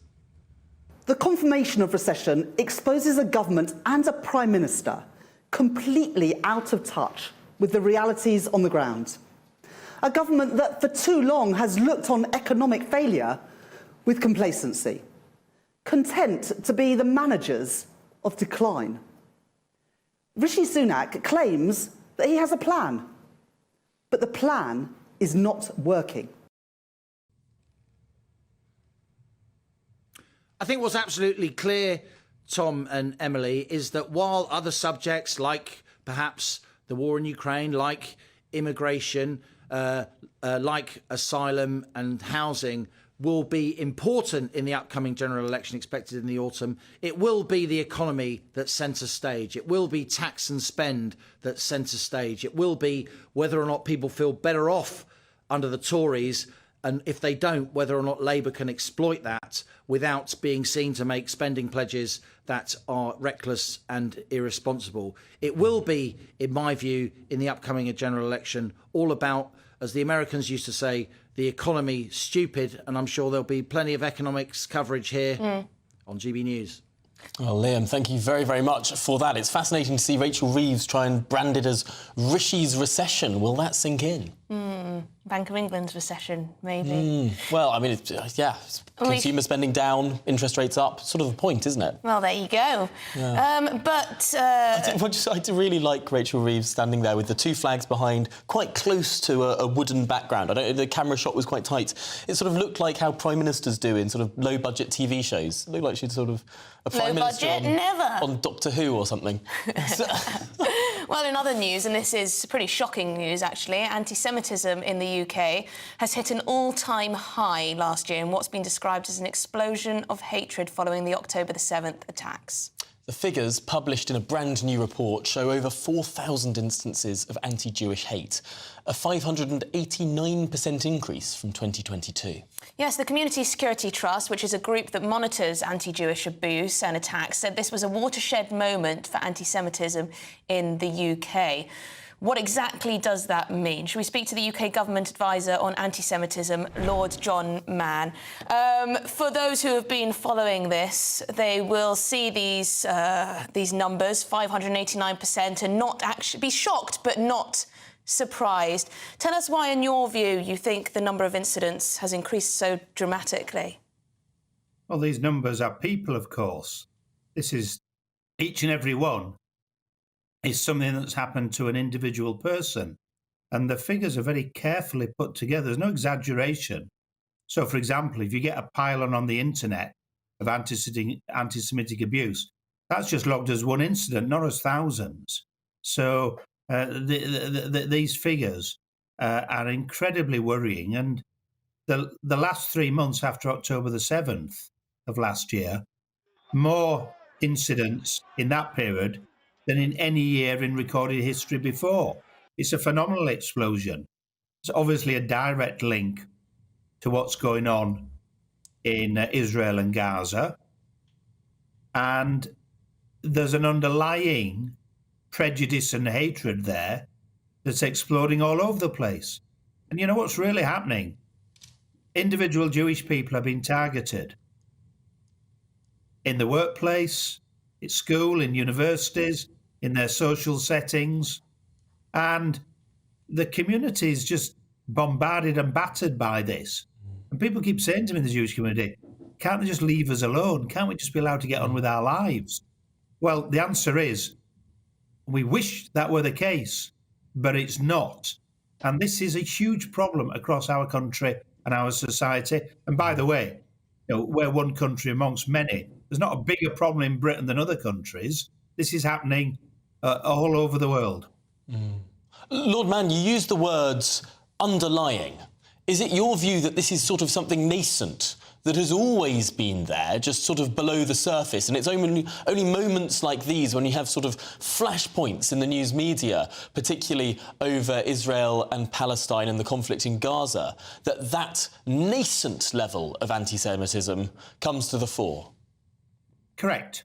That's absolutely the case. But it doesn't come from nowhere. And the prejudice that's there is deep-rooted. And, we could spend a lot of time, and I do, analysing and writing about where it comes from and training people to understand it. And, I could give you a 2-hour training session at GB News for all your staff, and I think people would be shocked at what they don't know. And you're in the news industry. And it's not that people are unwilling to listen and hear, but they don't know. They don't think about it. We have a small Jewish community. It's a tiny community if you think about it. 350,000 people, and we're 60 odd million in this country. many parts of the country, there's a negligible numbers of Jewish people, yet there's still anti-Semitism. And where they're found, Jewish people have been targeted. And I'm dealing, it's people I'm dealing with. And people don't like to come forward. People aren't rushing to you with stories about what happened to their child. Rationally so, because they want to protect their child or their grandson or their neighbour or their brother or their sister. So they're not rushing around telling everybody. They're quietly talking about it. And I get to hear more by that, often by private WhatsApp groups where someone tells me what's going on in their family. That's where I hear the worst stuff, not from the media where people have gone public. And what that means is that these figures represent something that's far more sinister, dangerous and damaging that is going on, because rationally, people are busy protecting themselves rather than exposing themselves by saying, look what's happened at my child at school this week. And the politicians, as a collective, are not on top of this. There's lots of good words. There's almost a consensus in Parliament. Anti-Semitism is bad. We need to do more about it. Well, it's clearly not effective. But on that point, and lastly, John, anti-Semitism and anti-Jewish hatred is not evenly spread across the entire country. How do we address anti-Semitism in a targeted way, rather than broad brush statements from government that anti-Semitism is wrong? And of course, there are fantastic charities that are doing a huge lot of work to promote tolerance, essentially. But what can be done to target communities where anti-Semitism really is a problem? By prioritising resource, by being honest about it. It is there. It's at the fore. It's easy to see. It's damaging people.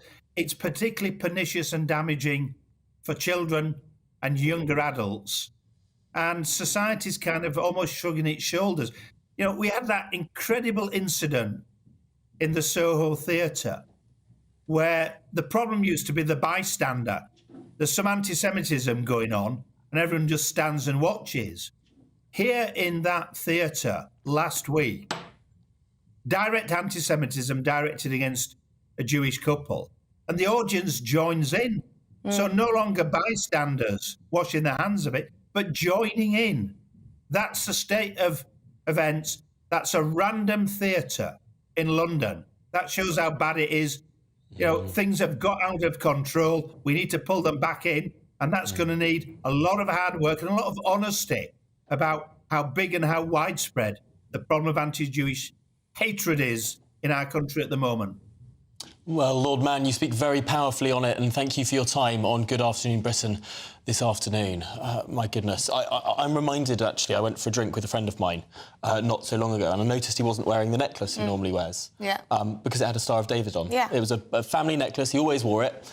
This year he doesn't wear it because he's afraid of what people will say to him. Not even sort of physical harm, but just of abuse in the streets in our capital city. Heard a story of a university student, a son of a friend, and he was, targeted in a kebab shop up in Nottingham, asked to say F Israel, curse Israel. He refused and was completely hounded for it. It's just that intimidation, isn't it? They probably suspected that he was Jewish, so they asked him to say that. Really horrific. GBViews at gbnews.com. Well, next up, should asylum seekers be allowed to work whilst they await their approval on their claims? Big debate this, strong views on either side. Don't go anywhere. This is Good Afternoon Britain on GB News.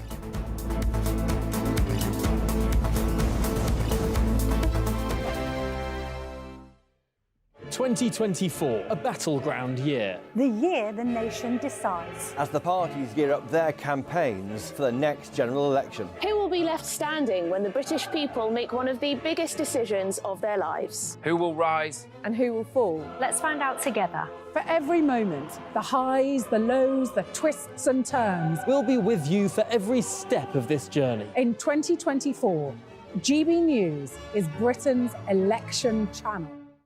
Martin Daubney, Weekdays from 3 p.m. Welcome to the show. Superb stuff, great footage. So you're right in the thick of it there. What's the mood on the ground?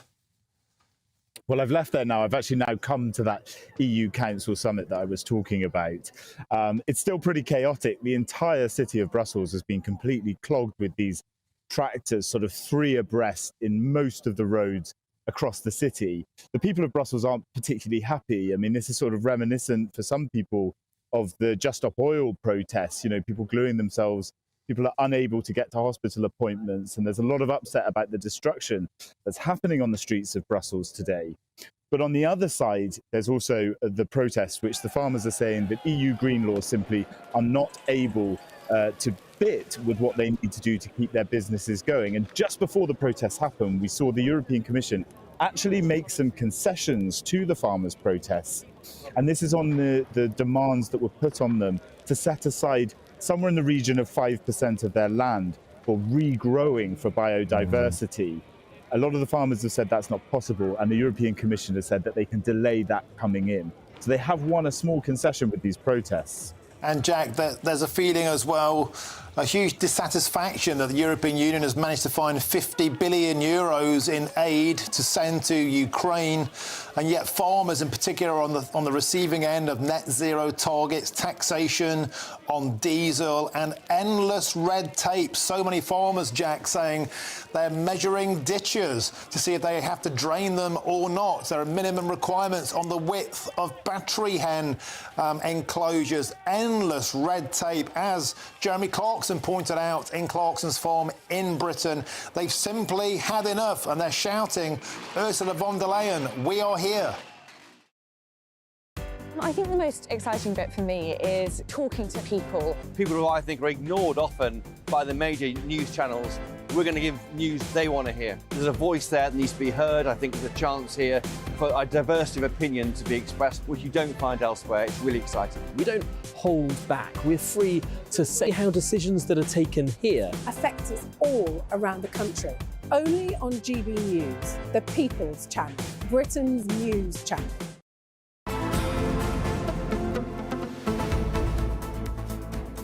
Right, it's 1:25 in the afternoon, and the UK's former Immigration Minister, Robert Jenrick, thinks it's a good idea to block asylum seekers from working. Yes, on a trip to the US-Mexico border, Jenrick said he wanted to make the UK less attractive to illegal migrants and stop them plugging workforce gaps.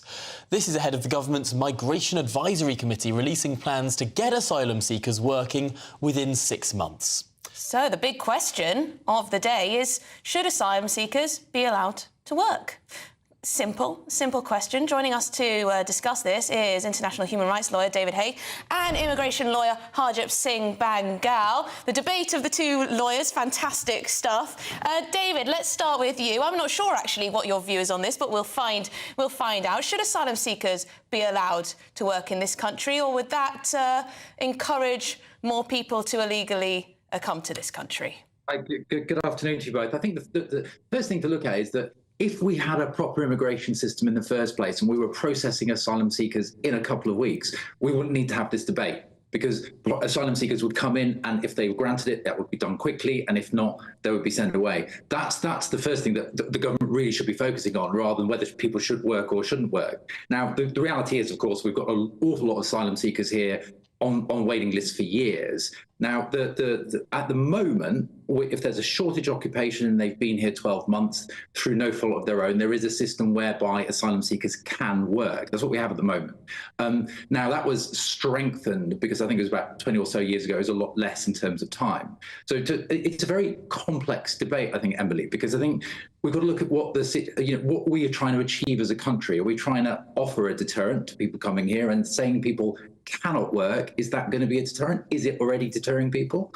Or when I think it was Scotland in about December did a study on whether or not they should change these laws, and they found that it would bring more money to the Scottish economy by allowing asylum seekers to work and integrate into the country quicker. So I think it's a really, I would say in yes, but with very strict systems around it. Well, there we go. Let's throw that right over to Harjap Singh Bangal. We're wasting money. People are just sitting there as unproductive people. It's costing us £8 million a day. Why shouldn't they work? No, they should be allowed to work. I think they should be allowed to work from day one. Why should we as a taxpayer have to put them up in hotels when in fact they can work and they're willing to work and pay rent? And some of them, we're not saying all of them, some of them just might get into these shortage occupations and fulfill the skills gap that we have. The fact is, the government, like I guess said, the system is flawed. If you're going to make these asylum seekers wait 2 years for a decision, how do you expect them to feed themselves, to house themselves? The burden falls upon us. Now, yes, but where's the deterrent, though? And where's the... So, ideally, we want people to apply for a visa, apply through legal ways to become a citizen of this country, to be granted asylum or to be granted a work permit. Aren't we essentially encouraging illegal behaviour, and won't allowing more and more asylum seekers to work while their claims are being processed actually encourage more people to take that treacherous journey over here? The deterrent is reintroducing a fast-track system like we used to have in 2002 and 2003. I used to be on the Harmondsworth fast-track scheme where cases would be decided in 15 days. And someone could potentially be sent back after being refused after 20 days. It didn't take a year. But that wasn't what I was asking, Harjap. I was asking about... That is a deterrent. If somebody knows their claim is going to be finished in 20 days and they won't be allowed to work, and they could be on a plane on the 25th day, that's a deterrent. The deterrent announced yesterday by the government that they're going to pay TikTokers to say, please don't come to the UK, please, because Priya in Delhi or Marco in Albania has told them to, is absolutely ludicrous. With that money, $500,000 potentially being spent, we could have opened a processing centre in France, which would discourage families from making a trip across the channel. There's no safe routes. There's no actually, sort of Rwanda isn't a deterrent. We know that because there's not enough spaces there. The gangs are laughing. And the gangs are operating here and there. I mean, I remember last week, was it, you did a news item where someone was trying to get out of the UK. He's living under a boat and he's trying to get out. And the gangs wanted £1,800 off him to smuggle him out. So the gangs are operating both ways. Until you catch the gangs, there will never be a deterrent. OK, Harjap, let's throw this back to David now. David, presumably you'd think that there should be more qualifications than just day one, arrive here, illegally start working. Yeah, I mean, I would fundamentally disagree. I don't think that we should allow someone coming across the channel on day one to walk straight into a job. I think that is something that shouldn't be permitted. And I think perhaps, you know, when the whole area needs to be reviewed. And one of the things that we could look at is people that are claiming asylum and are here lawfully, and they do exist, and people that are coming illegally across the channel. And whether we want to try and draw a distinction between the people that are here lawfully, claim asylum, and then the people that come unlawfully and illegally and claim asylum. But something, you know, I think if we allow the system where if you come across on a boat and you can work, I think that is a big problem. I also think it's a problem from human rights as well, because what you will then get, you will get people smugglers and forced labour gangs bringing people in, knowing that the minute that they land on these shores, they can work. And that's a problem. But I think it's a very complex area because, of course, from a tax, when we're looking at how much it's costing us to house people and paying them and paying for the housing, if we could be actually having those people generate tax and income and not having the burden on the state. So you know, I think we could all sit here for hours and have this debate and look at studies and whether it's effective or it's not. I think most people would prefer that the government manage to control our borders first and foremost. But Harjap, just lastly, Robert Jenrick, he said the global asylum system has become a backdoor to the labour market for economic migrants who are in search of better prospects but not in fear of their life. He's right, isn't he? Well, the fact is, do we need unskilled labour in this country? If you ask businesses, they will say yes. So is there a way for them to have unskilled labour after the end of free movement of workers? Possibly not. All the visa schemes that are geared up towards highly skilled people, to investors, people with money, or where we've got specific shortages such as care workers. Even they can't bring their family over now from March the 11th. You know, and the wages have gone up to about 40,000, the requirements to come over on a work permit. So the fact is, are we going to listen to businesses and their needs, or are we going to say, actually, no, we're going to train the British people up to do these unskilled jobs? Because we've had 7 or 8 years to do that post-Brexit, and it doesn't seem to be working. These vacancies still exist. The British people aren't going out and filling them. We can't train our own for some reason. And, you know, it does seem that many people British people do not want to do these jobs that migrants do. And take, for example, when we walk into any building in London, the security guards will be migrants. The cleaners will be migrants. Even the makeup people who do my makeup at news channels are migrants. Yeah. Now, why can't British people do these jobs? And we've got a huge amount of people who are on long-term sickness, long-term benefits, who are out of work entirely, aren't seeking work and so on. Thank you very much. That was a great debate. Harjit Singh Bangal, immigration lawyer, and David Hay, who is an international human rights lawyer. Lawyers and lawyers and lawyers. Lawyer v lawyer. Absolutely. Well, don't go anywhere. In just a few moments, is our judicial system biased? We'll be putting that question to our expert panel. But first, it's your headlines with Tatiana.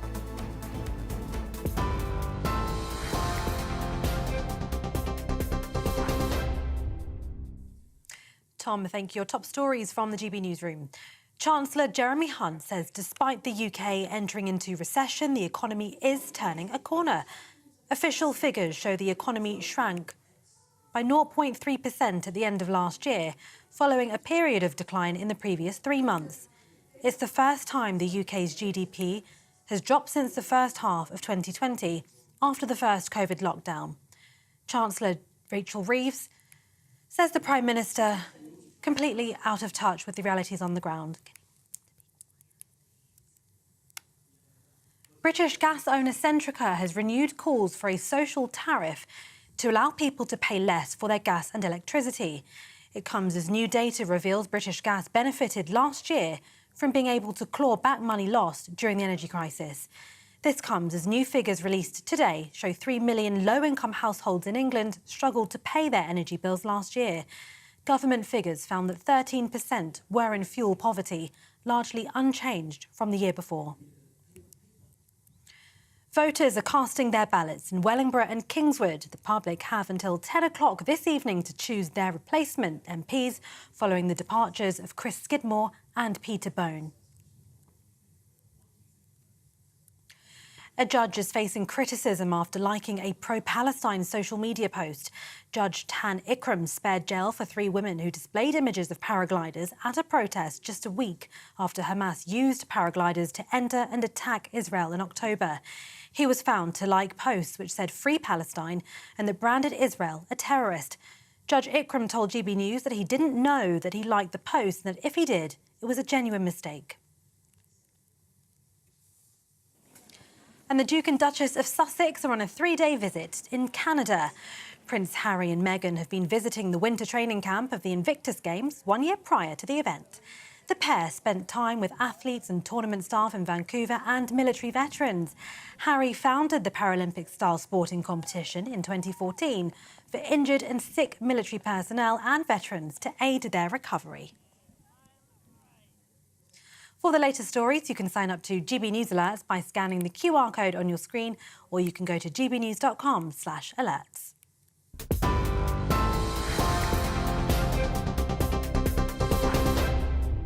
For a valuable legacy your family can own, gold coins will always shine bright. Rosalind Gold proudly sponsors the GB News Financial Report. Here's a quick snapshot of today's markets. The pound will buy you $1.2544 and 1.1673 euros. The price of gold is £1,593 and 6 pence per ounce, and the FTSE 100's at 7,576 points. Rosalind Gold proudly sponsors the GB News Financial Report.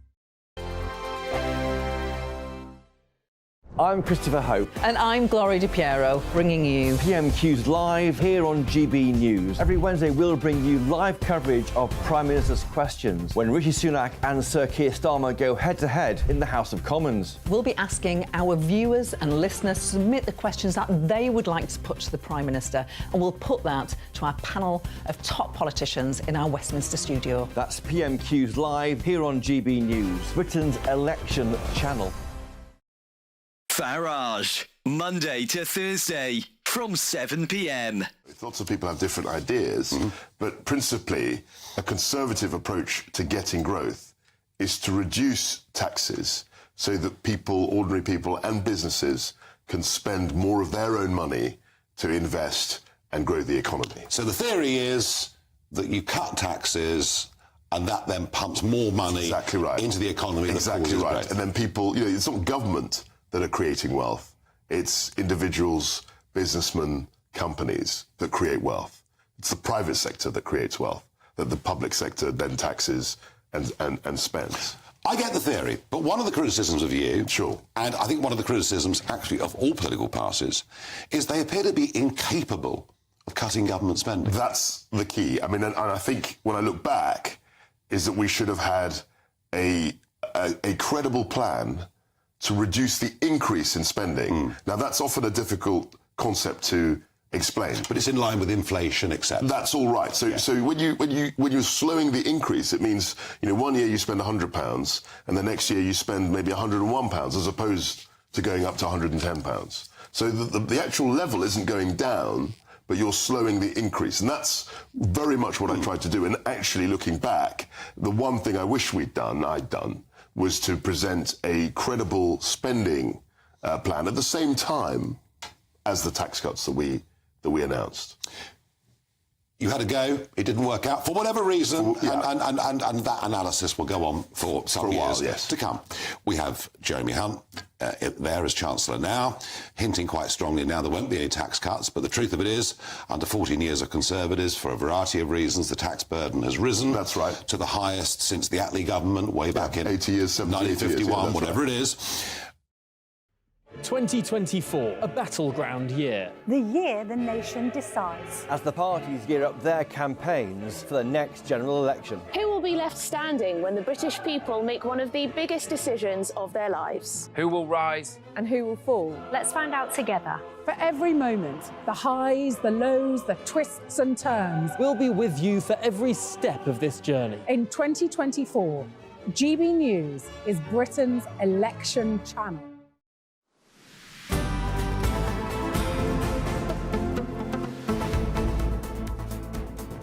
Good afternoon, Britain. It's coming up to 20-2. And can we rely on our judges not to be swayed by their own views? Well, this question comes as a judge who decided, quote-unquote, not to punish 3 women displaying parachute images at a pro-Palestine march could face disciplinary action. Yes, well, he's also been caught liking a social media post branding Israel a terrorist state and calling for a free Palestine, with questions now being asked, of course, about whether we have a bit of a biased judicial system here in the UK and whether this man was appropriate for this particular case. Let's discuss this now with the political commentator Benedict Spence and the journalist and former political advisor Joe Phillips.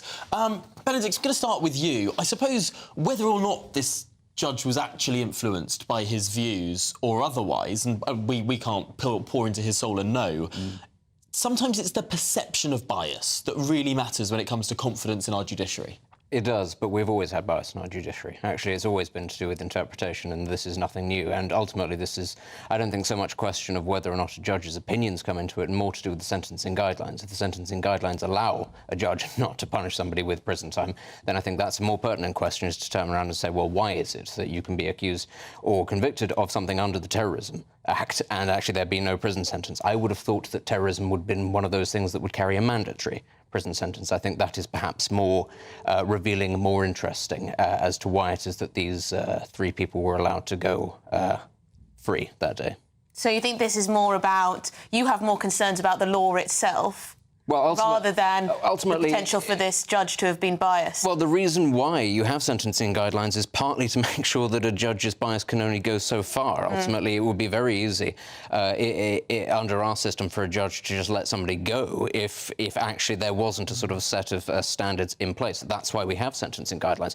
So that then, I think, would be the question, because, as I say, there has always been bias in our judicial system. It is as wrong to believe that judges are entirely impartial as it is to believe that politicians or anybody else is. Ultimately, everybody comes into these things with their prejudices, and it's not just to do with ideological or background. It might just be the human condition of the person that they see in front of them, that they might decide, actually, genuinely, this person doesn't deserve to go to prison because they are remorseful, or the judge perhaps believes that they were misled or stupid.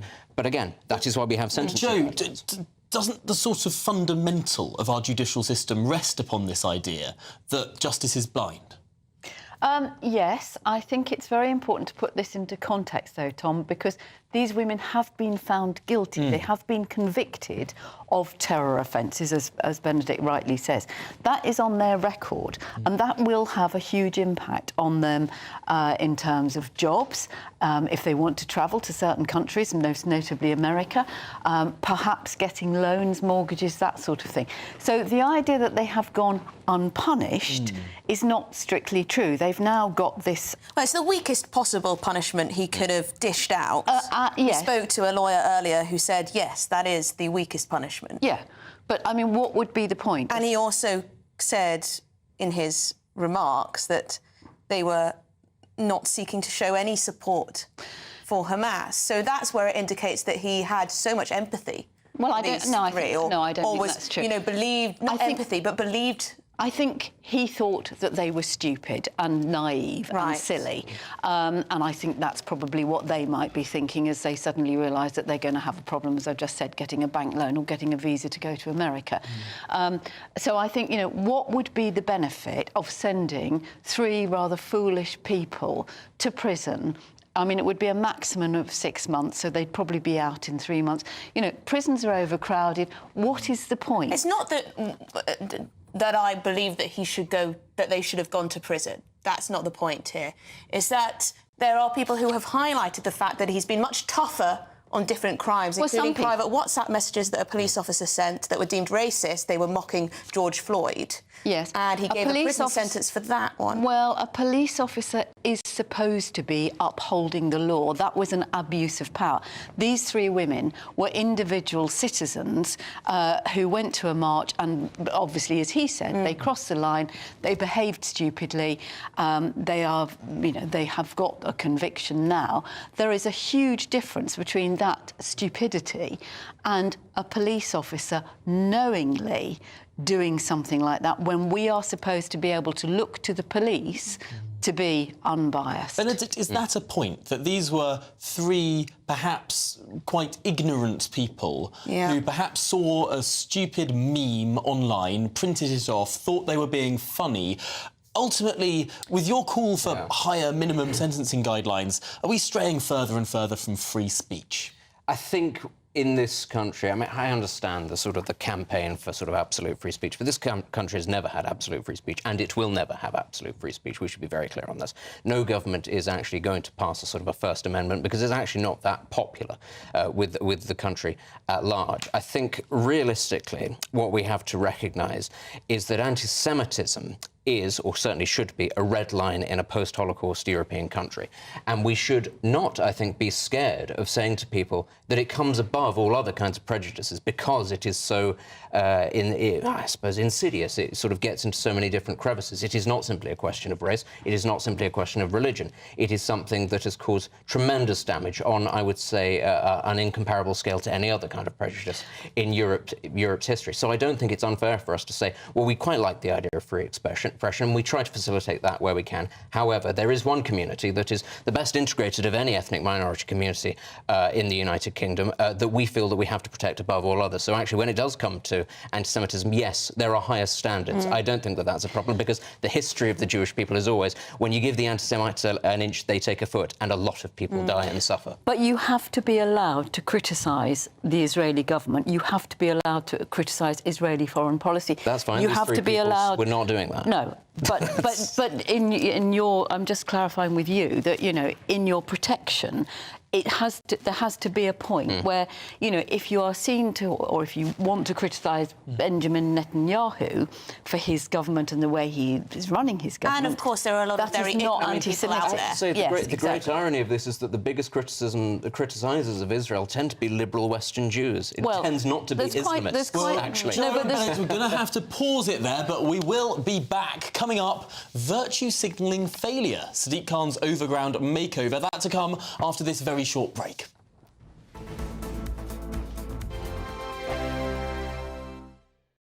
every Sunday from 11. Join Michael Portillo. There'll be topical discussion, looking at the week before and the week to come. So kick back and relax at 11 a.m. on Sundays on GB News with me, Michael Portillo. GB News, the People's Channel, Britain's news channel. Your weekend starts here with Friday Night Live with me, Mark Dolan, 8 till 9 on GB News.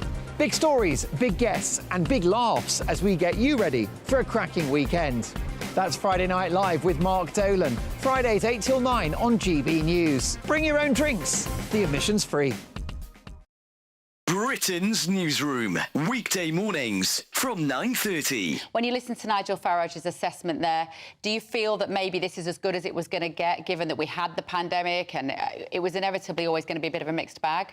Well, I think it's a bit of a poor excuse from Nigel there that they haven't done it properly. The facts are, Nigel, that it's not worked. It's not going to work. Yes, we will rejoin.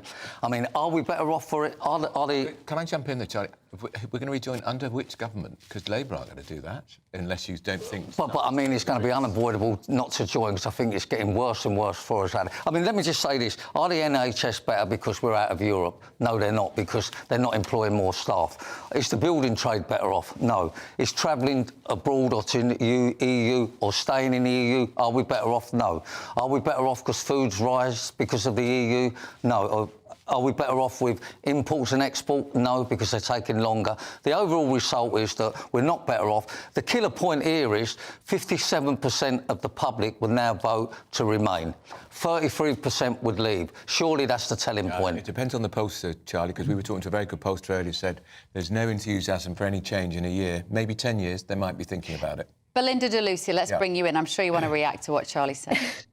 I mean, who would have thought that the UK wanting to run its own affairs and making our politicians more accountable would be so revolutionary? EU Parliament voted a majority to get rid of the vetoes, the last remaining scraps of democracy that the EU had. Now, luckily for EU citizens at the moment, you know, it means a treaty change to actually go forward. But that is the mood. The ever closer union. We have dodged a federalised, globalist, international, power-gobbling, anti-democratic organisation, and that's worth more than a few trade and travel perks for a few wealthy people in this country. Hear, hear. Belinda de Lucia, Charlie Mullins, great to see you both. I'm Andrew Doyle. Join me at 7 o'clock every Sunday night for Free Speech Nation, the show where I tackle the week's biggest stories in politics and current affairs with the help of my 2 comedian panellists and a variety of special guests. Free Speech Nation, Sunday nights from 7 on GB News, the People's Channel, Britain's news channel.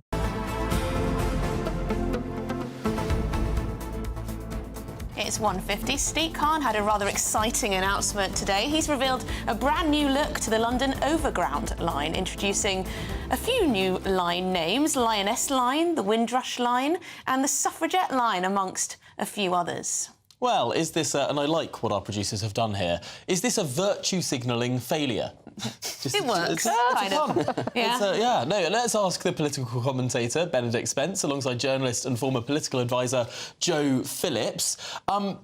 First of all, Joe, the idea of naming lines, I suppose it's not that silly in and of itself. This is a navigation tool, perhaps.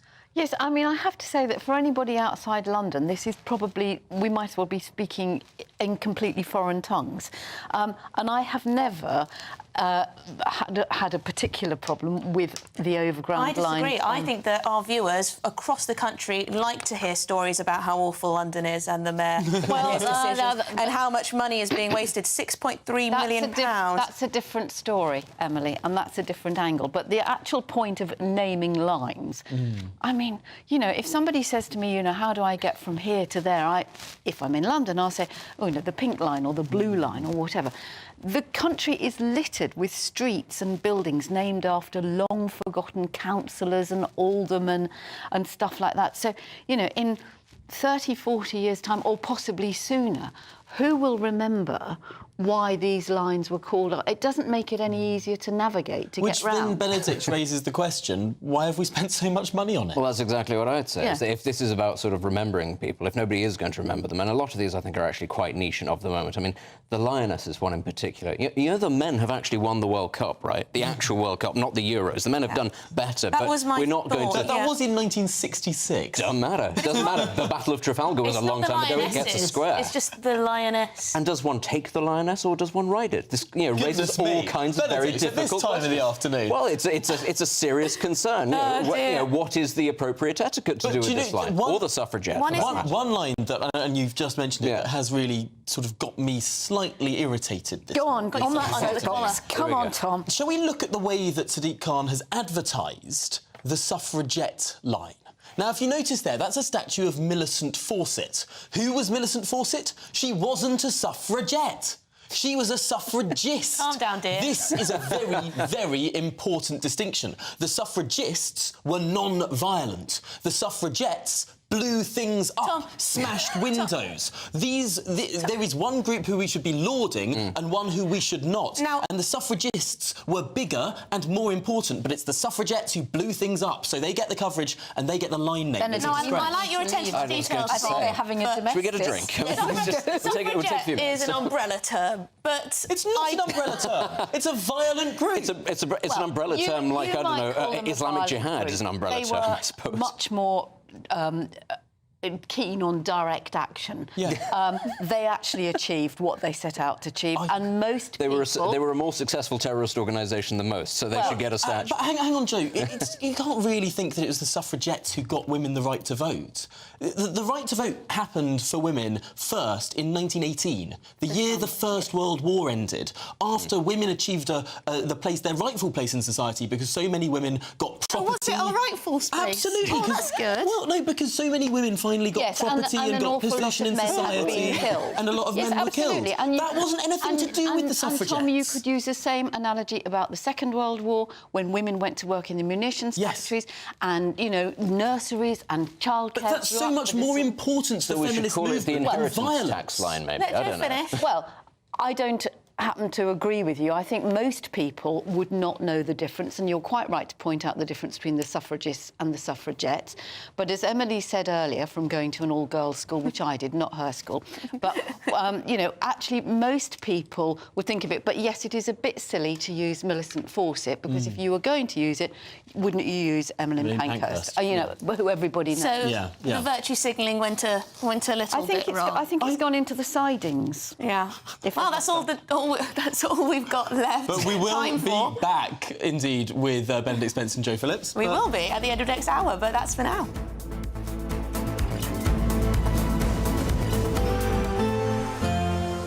A brighter outlook with Box Solar, sponsors of weather on GB News. Hello there, welcome to your latest GB News weather update with me, Annie, from the Met Office. It'll be a cloudy and mild day for many of us. We do have some rain warnings in force, as well as we'll see some heavy rain push eastwards across the country through today. But we do have very mild Atlantic air being brought in by this southerly breeze across us through today. The winds are quite light, so in the southeast, ahead of any of the heavier rain, will feel quite pleasant, almost spring-like in any sunshine that does develop this afternoon. Further north and west, though, heavy rain will persist, particularly across South Wales, parts of southwest England and into the Midlands later. So there is some rainfall warnings in force here. We could see some spray on the roads and travel disruption from that heavy rain. Across parts of Scotland, where it has been quite a wet start to the day, it will dry up through this afternoon and into the evening, and that drier weather will spread eastwards throughout tonight. But there is a spell of quite heavy rain to come across the southeast through this evening. But by and large, it will be a drier night tonight. Plenty of clear skies developing as well, so it will be a slightly cooler night, but still fairly mild for the time of year. And there will be some early sunshine on Friday, particularly across parts of England and Wales, where the sunshine could last a lot of the day. However, there will be slightly thicker cloud further north and west, and that cloud could be thick enough for a few showers, particularly over parts of the Pennines and the hills. But in any sunshine you do see, it will feel quite pleasant once again. Temperatures still above average. We could see highs around 16 degrees on Friday. See you later. That warm feeling inside from Boxed Boilers, sponsors of weather on GB News.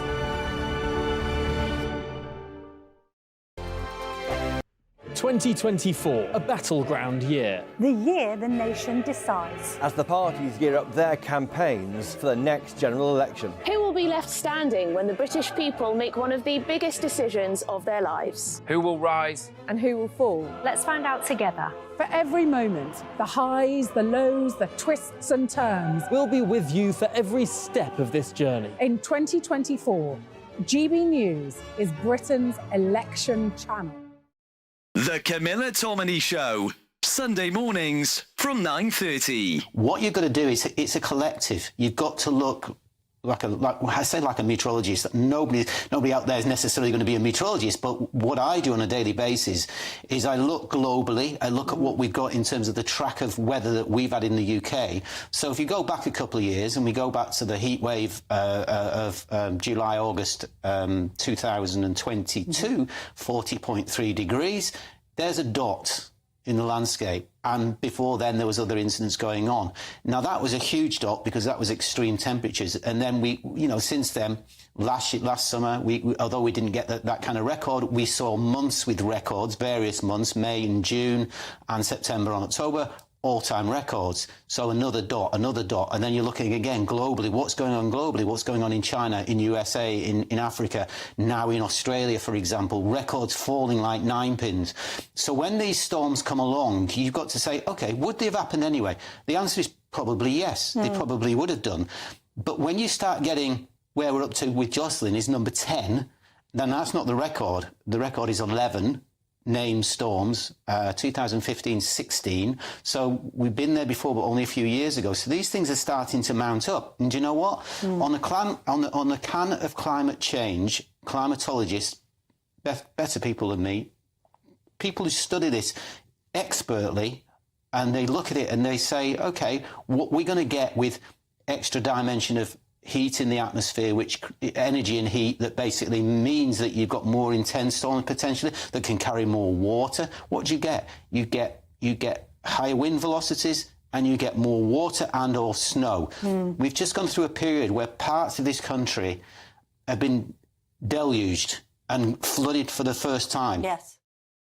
I'm Michelle Dewberry, and I'm not here to tell you what to think.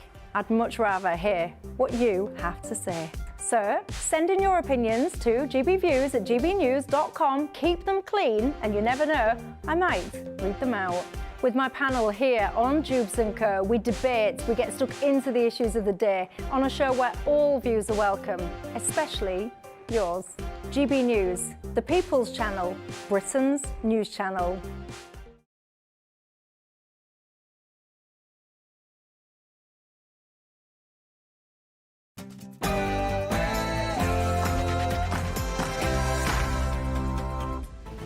Good afternoon, Britain. It's 2 o'clock on Thursday, the 15th of February. Britain in recession. The UK has joined the ranks of Ireland, Denmark, the Netherlands, Austria, Sweden and Norway as one of the many European countries to have entered a technical recession. But with growth so close to zero either side of the line, has anything really changed? Is justice blind? One judge faces escalating accusations of bias as he let 3 protesters brandishing Hamas paraglider images walk free, despite their terror charges. Judge Ikram had recently liked a social media post branding Israel a terrorist. There are calls for a retrial. And the mother of murdered transgender girl Brianna Ghey says smartphone manufacturers hold a moral responsibility for the protection of children. Do they, and should we ban the devices for both children and teenagers?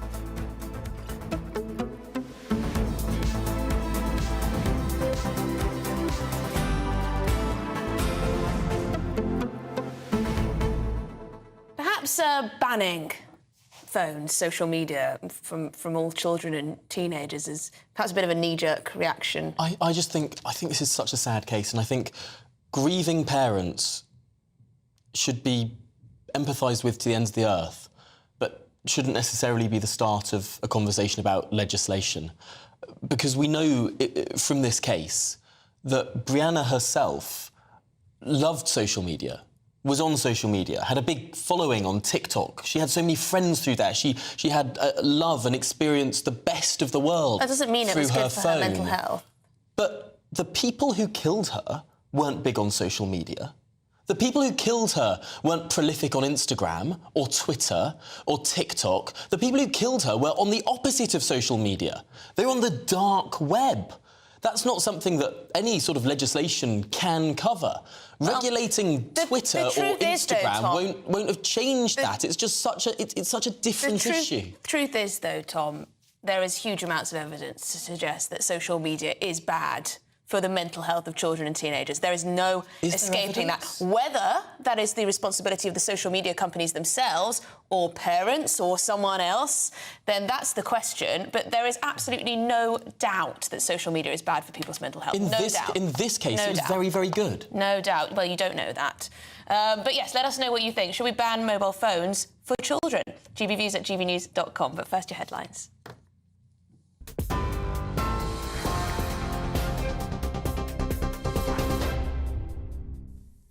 Good afternoon, 2 minutes past 2, your top stories from the GB Newsroom. The Chancellor says despite the UK entering into recession, the economy is turning a corner. Official figures show the economy shrank by 0.3% at the end of last year, following a period of decline in the previous 3 months. It's the first time the UK's GDP has dropped since the first half of 2020 after the first COVID lockdown. Jeremy Hunt insists there's light at the end of the tunnel.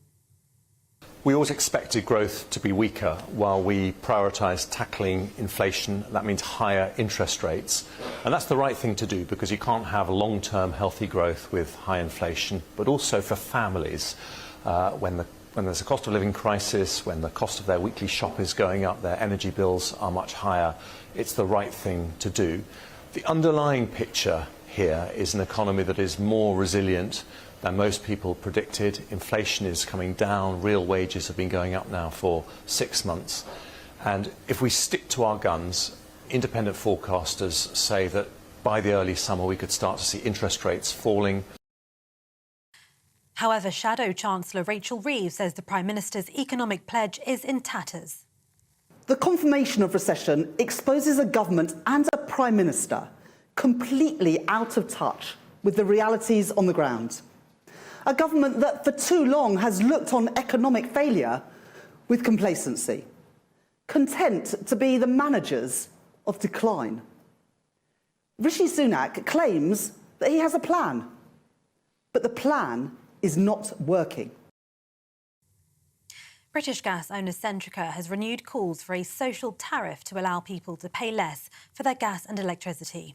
It comes as new data reveals British Gas benefited last year from being able to claw back money lost during the energy crisis. This comes as new figures released today show 3 million low-income households in England struggled to pay their energy bills last year. Government figures found that 13% were in fuel poverty, largely unchanged from the year before. The Foreign Secretary's repeated calls for the US to pass a bill including support for Ukraine. His comments came as the number of visa holders arriving into the UK have fled the war in Ukraine, topping 200,000. The bill has passed through the Senate but faces an uncertain future in the House of Representatives, where hardline Republicans aligned with presidential frontrunner Donald Trump opposed the legislation. During a visit to Poland, Lord Cameron said the Congress vote was crucial to helping Ukraine succeed in the war against Russia. We applaud what the EU's already done for Ukraine, but because of their strength and power in the world, we really do want to see Congress pass that money to support Ukraine economically, but crucially militarily in the months ahead. We saw yet again yesterday in the Black Sea the huge success that Ukraine is having against Putin's Russia. Israeli special forces say they've raided the biggest functioning hospital in Gaza. Video shows chaos in Al Nasser Hospital and people gathering in corridors that are filled with dust and smoke. Israeli forces said the search is based on credible information that Hamas is hiding in the facility and hostages are being kept there. Israeli military spokesperson Rear Admiral Daniel Hagari described the raid on Nasser Hospital as precise and limited. We conduct precise rescue operations as we have in the past, where our intelligence indicates that the bodies of hostages may be held. We have credible intelligence from a number of sources, including from released hostages. indicating that Hamas held hostages at the Nasser hospital in Khan Yunis, and that there may be bodies of our hostages in the Nasser hospital facility. A judge is facing criticism after liking a pro-Palestine social media post. Judge Tan Ikram spared jail for 3 women who displayed images of paragliders at a protest just a week after Hamas used paragliders to enter and attack Israel in October. He was found to like posts which said "Free Palestine" and that branded Israel a terrorist.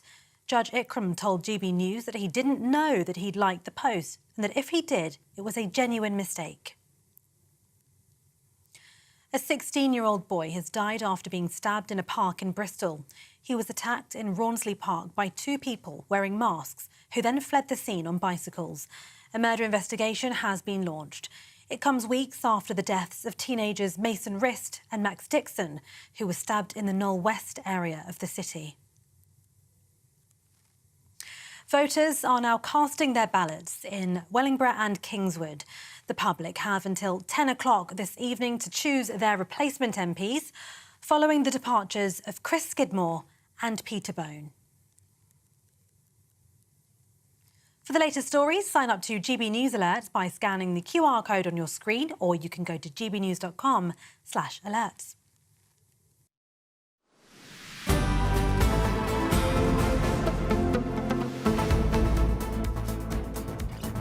Good afternoon, Britain. It's 8 minutes past 2, and the judge who decided not to punish, in quotation marks, 3 women displaying parachute images at a pro-Palestine march may now face disciplinary action. This is after liking a social media post branding Israel a terrorist state and calling for a free Palestine. Yes, Judge Tan Ikram has been criticised by various Jewish groups for letting the 3 women off scot-free. And now questions are being asked of whether we have a biased judicial system here in the UK. Quite a lot to get stuck into.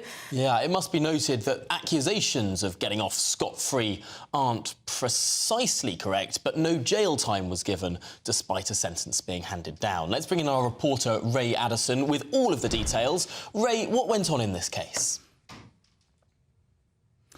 Well, this was the case of 3 women who attended a pro-Palestine rally exactly 7 days after that horrific terror attack by Hamas on Israel. Now, these women were filmed and the video went viral on social media. It showed 2 of them with pictures sellotaped to their backs of what appeared and were called paragliders on social media. And the 3rd woman had one on a billboard type board that she was carrying.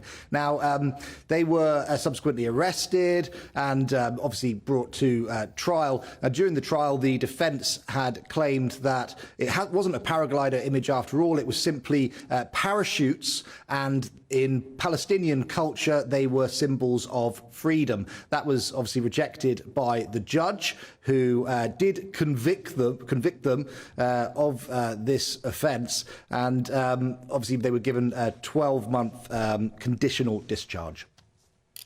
Well, thank you very much indeed for bringing us the very latest. Ray Addison, who is our reporter live from Westminster.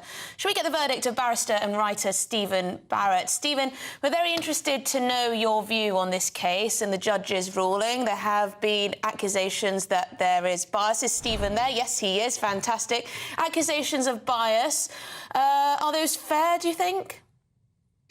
Well, I want to be very clear to your viewers that this is, I think, the greatest test that the modern structure of the judiciary, of our judges, has faced. This is a very serious incident. We restructured how the judiciary worked in around 2005. In the noughties, we got rid of the old structure where we had a robust and single individual called the Lord Chancellor, who was responsible for controlling judges and holding them all to task. And we replaced them with a different, more corporate style structure.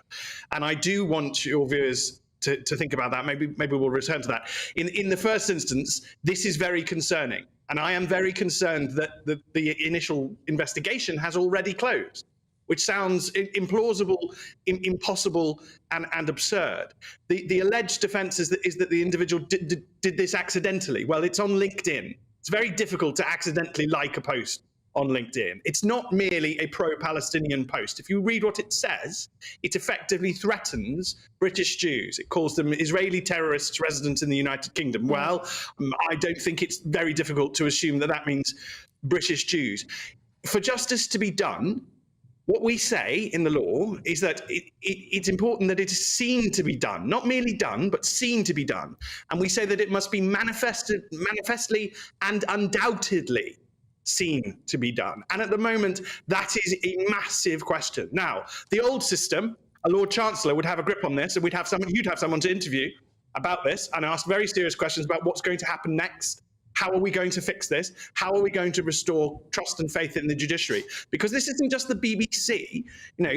Other institutions are less important. The judiciary is fundamental to our country, and the public must have faith in it. So the most important question now is, how are we going to restore public trust and faith in the judiciary? Stephen, that is fundamental. Sorry. What do you say to those who say this is all a storm in a teacup? This has all been whipped up online. This could have been an accidental post on LinkedIn, but more than that, these three individuals did face some form of punishment. Yes, it wasn't the most significant punishment they could have possibly got, and yes, they will do no community service and spend no time in prison, but they'll have something on their criminal record and they won't be able to visit the United States, and there are some other bits and bobs that implies. They were handed a punishment. Is there an argument that this was justice done? No, this is far bigger than those individuals. Far, far bigger. This goes to public trust and faith in the judiciary, in our judges. And we have to look at what type of judge this was as well. Why was he on social media at all? I mean, our understanding of impartiality is breaking down. We seem to have structures now where we have an independent regulator, which just means effectively nobody is accountable because nobody knows who any of the, half the time we don't even know who the regulator is, let alone who actually is the regulator. In the old days, we had accountability through ministers who we could see, who we could ask questions to and hold accountable. In theory, in this instance, the Lady Chief Justice is responsible for the judges. So in theory, the Lady Chief Justice should be doing media and restoring trust and faith in the judiciary. But the Lady Chief Justice has offered no comment. Oh, right. Okay, I'm worried that we have a major crisis, that it's got at least the whiff of a problem, and the public will have a genuine concern about it. And not just that, but structurally, we are unable to deal with it. Structurally, we don't seem to be able to put a lid on it and restore trust and confidence. And if that's true, then just like with the BBC, this will turn out to be one incident of many. And there will be other incidents that will come up. We will find other members of the judiciary. Stephen, these accusations of bias, some people have drawn on harsher rulings that he's given out in the past, harsher punishments for, well, if not similar crimes, for communications crimes, for things that could be called freedom of speech issues. So they've used that. But then also the idea that he liked something. It's difficult, isn't it? Because we see this as evidence, but there may be many other judges out there who are liking things in their head. You know, you can't control people's thoughts, can you? No, but that's why this is about perception. And this is why, realistically, in the old days, we kept judges out of the public arena, because you can't be in the public arena and stay above reproach. And if there's one institution in this country that we need, like Caesar's wife, to be utterly above reproach, it is the judiciary. Because if we don't have trust and faith in the judges, even if that's totally illegitimate, even if actually all the judges deserve our trust and faith and confidence, which is probably what I believe, but, you know, even if that's true, we must have it seen to be done. And that means an effective investigation. It means somebody taking direct accountability. It means somebody communicating to the public what is going to be done about this. And probably it means the end of judges on social media at all. Because why are they even there? What benefit could it possibly give us? Stephen, this might be a bit of a provocative question, but there are quite a lot of lawyers as well as judges on social media. Does that help or hinder the public understanding of law and indeed the reputation of the legal profession? It is very difficult to say, and of course there is one fool who keeps going on GB News. So you know, I'm not really in the position to cast the first stone. No. It would be great. it would be, it's a political opinion, but I think it would be great for the reputation of the profession and for public understanding of the law if lawyers did control themselves a little bit more than they currently do. And certainly they could behave, okay, let's get very personal, they could behave in a much more polite and mannered way. They could stop being rude to each other in public. I mean, that would certainly improve Stephen, trust. you're always polite and never rude. We're going to have to end it there, but thank you very much for your time, and I hope you're enjoying the half term. I know you're very busy indeed. Stephen Barrett, barrister and writer, of course. Good to speak to him. Interesting how he talks about how this is so much bigger than this one case. It's about trust in the system overall, and to some extent, whether this individual was biased or not is immaterial to this matter of perception and trust in what is sort of how we run our country. Yeah, you have the fundamentals. You have to believe that the law applies consistently, fairly, and so on. But anyway, let's move on, because it was announced this morning that the UK has entered a recession, a technical recession, following a 0.3% reduction in the 3 months leading up to December. Yes, it's the mildest economic contraction we've seen in nearly 50 years, but, of course, the political effects could be huge. Pressure is growing on Rishi Sunak. Is he to blame? Well, let's speak to the head of lifestyle economics at the Institute for Economic Affairs, Christopher Snowdon. Chris, is this all Rishi's fault? Not really, no. I mean, when you see the same thing happening all over the world and in many European countries, you can't blame it on Rishi Sunak specifically. What this is, really, is this is paying for COVID. We printed and borrowed a huge amount of money during COVID, as did the European Central Bank, as did the Federal Reserve. They've all had high inflation as a result of this epic splurge of money printing, and that has required higher interest rates, which have brought down growth in order to bring down inflation. Inflation is now down at 4%. Looks like it's going to be down to 2% maybe by April, May, perhaps. And I think the question when it comes to a recession, or a technical recession, as you call it, is what is the effect on individuals? What's the effect on normal people? GDP is a very good market for all sorts of good things in life, right? And generally average incomes follow GDP quite closely. What we've seen last year, for most of last year, for the last last 8 months of last year, we saw wages going above inflation, very much in contrast to the previous year or so, when wages were really falling below inflation. That really hurt people. GDP falling by 0.3% in the last quarter probably isn't going to hurt people. It's not associated at the moment with falling living standards per se, insofar as people's incomes are going up rather than down on average, and it's not, fortunately, been associated with unemployment. So I'm not actually too worried about what the GDP says. And incidentally, if we measure GDP properly per capita, rather than just looking at the overall size of the economy, which is inflated by the very rapidly growing size of the population, we actually were in recession throughout last year. GDP per capita fell every quarter last year. Well, that's a very interesting point to make, an important point to make. And your colleague, Julian Jessup, Christopher, I believe he said that there might be a growing risk, or a greater risk, of deflation. Well, yes, we shall see about that. I mean, Julian is a monetarist, and I'm certainly a monetarist sympathiser, and the monetarists were right, and have been right for most of the last 3 or 4 years. It was us who said that all this money printing was going to lead to inflation. We were poo-pooed by all the so-called experts in the establishment and the Bank of England. We were right about that. Now the monetarists are saying that we have restricted the money supply and put up interest rates too high, and that could indeed lead to deflation. I don't actually have sleepless nights about deflation. I wouldn't mind a little bit of deflation. I'm not sure whether in actual fact it will happen, but I think certainly the consensus amongst economists is we're not going to have to worry about inflation next year. Interesting. A transitory affair, to coin a phrase. Chris Snowdon, thank you very much for talking us through that, and perhaps why this big media story isn't as big in our own personal situations as the inflation was last year. Yes, well, let's see what the public have to think. Our reporter Jack Carson has been out and about. He's travelled to Hay-on-Wye in South Wales. So what are the good people of Hay-on-Wye saying?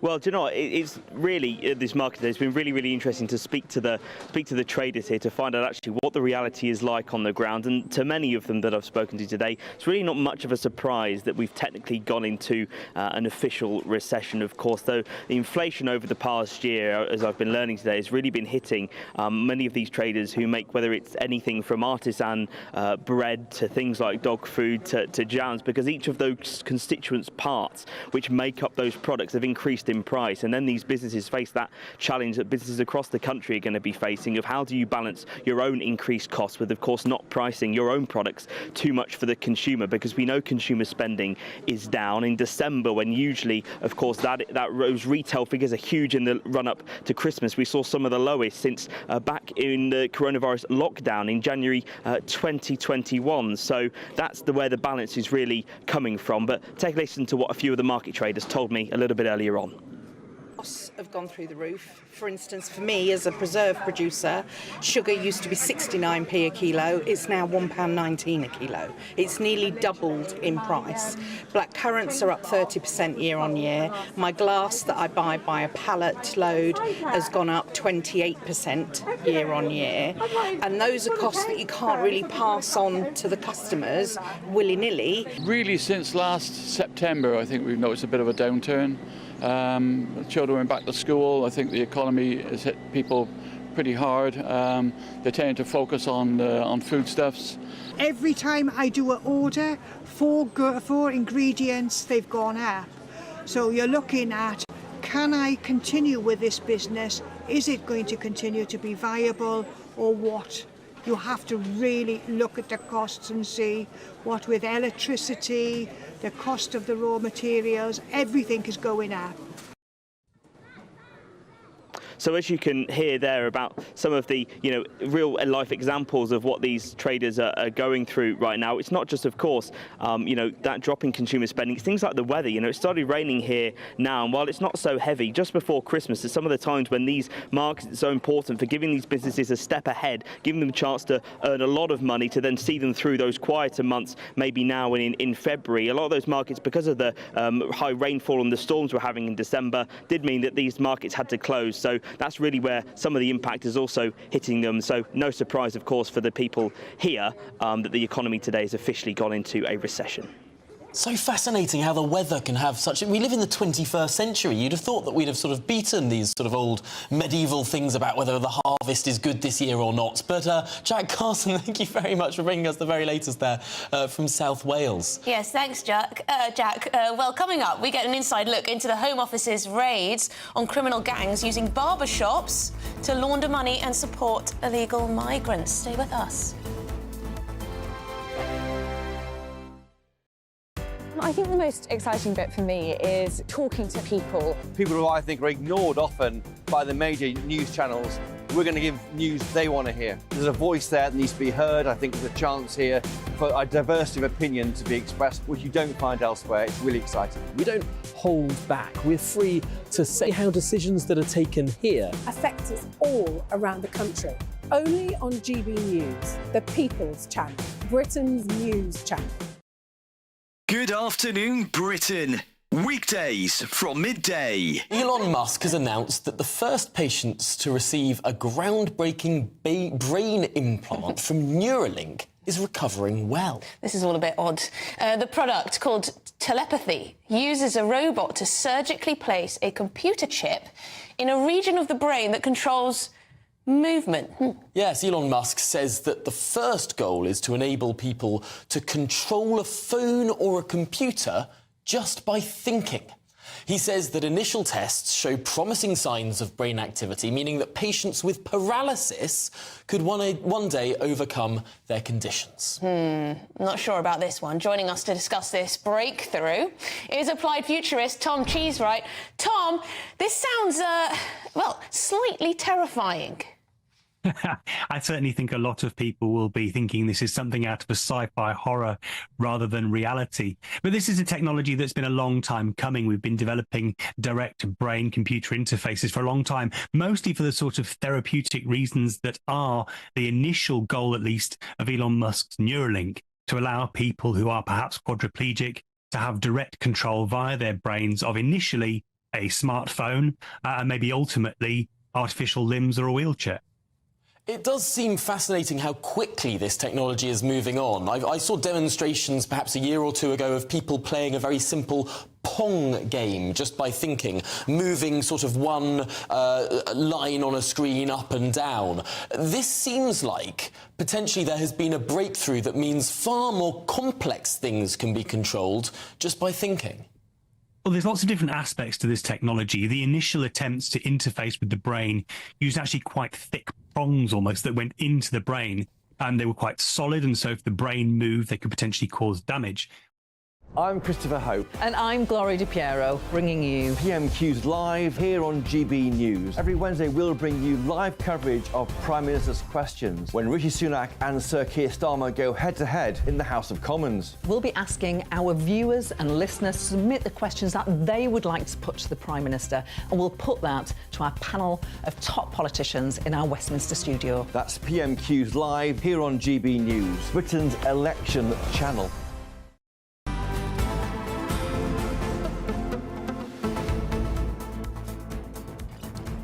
Well, here we are in New York, where former President of the United States, Donald Trump, is arriving at court on charges of falsifying records in relation to hush money paid to the pornographic actress Stormy Daniels. Yes, indeed, there he is with his red tie, suit on. Seems to be talking there to the crowds that are outside, gathering outside. It's hard to keep up with all of the different indictments that Donald Trump is under. Some to do with crimes to do with, well, hush money, as this one is. Others to do with holding documents back after he left the office of President of the United States. But the real political question here for me is, do people pay attention to the particulars, or does this look like a sort of political vendetta? He's been very, very successful in painting this as a political persecution, a political prosecution. He has indeed. Will he gain support or will he lose support? But the judge here today is expected to announce when the trial will go ahead. Will it start on the 25th of March, or will it be a different date from that? That's the one that was expected. So we'll find out some more details about what's going on here. But there you go, Trump, the man himself, there arriving at court. And for a lot of these appearances, he doesn't actually have to be there. For a lot of these court appearances, he's decided to go almost to make a political point, not to shy away from it all, but because he's wagered that this is actually good for him, that these images make him look like sort of he's under attack from the political establishment. And if there were some sort of Democrat legal eagles who have been pursuing these things for political gains, well, it seems to have rather backfired. I mean, wasn't he and his team selling mugshot T-shirts? Yes. Certainly trying to make the most of it. But let's move on, because GB News has been told of an explosion in the number of barbershops in particular, which are now being exploited by criminals to launder money and also to employ illegal migrants. Well, we were given exclusive access to a raid in Oxford, where the Minister for Illegal Immigration, Michael Tomlinson, joined enforcement officers targeting a barber's suspected of employing foreign nationals illegally. Our Home and Security editor, Mark White, reports. Heading into this suburb of Oxford, these immigration enforcement officers are en route to raid a local barber shop. It's suspected of employing illegal immigrants. Part of a growing phenomenon where these high street businesses are being increasingly exploited as fronts for criminality. These officers are looking for an Albanian asylum seeker who's absconded and believed to be working here.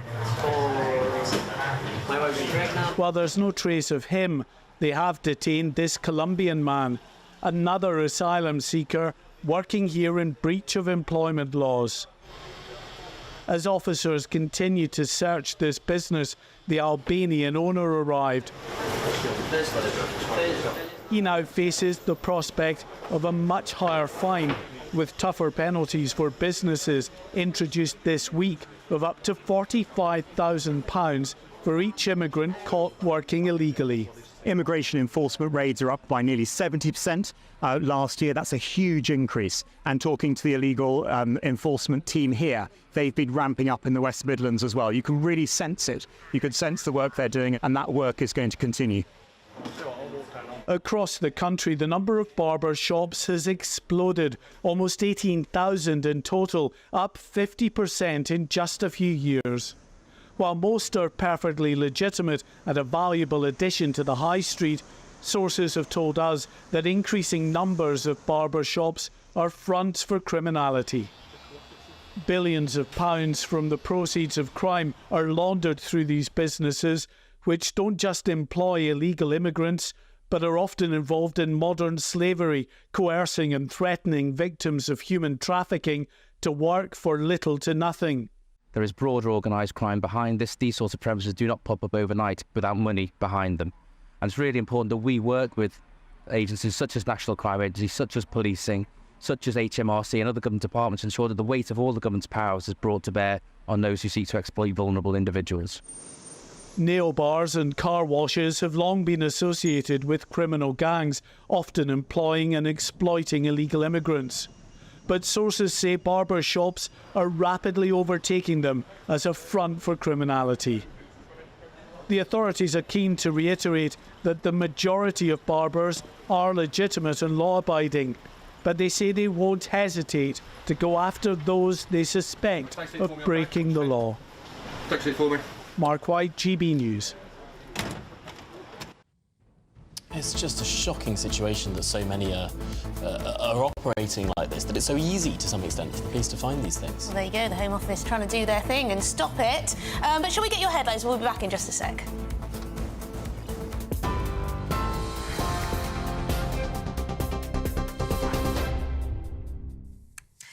Emily, thank you. 2:33. These are your top stories from the GB newsroom. Chancellor Jeremy Hunt says despite the UK entering recession, the economy is turning a corner.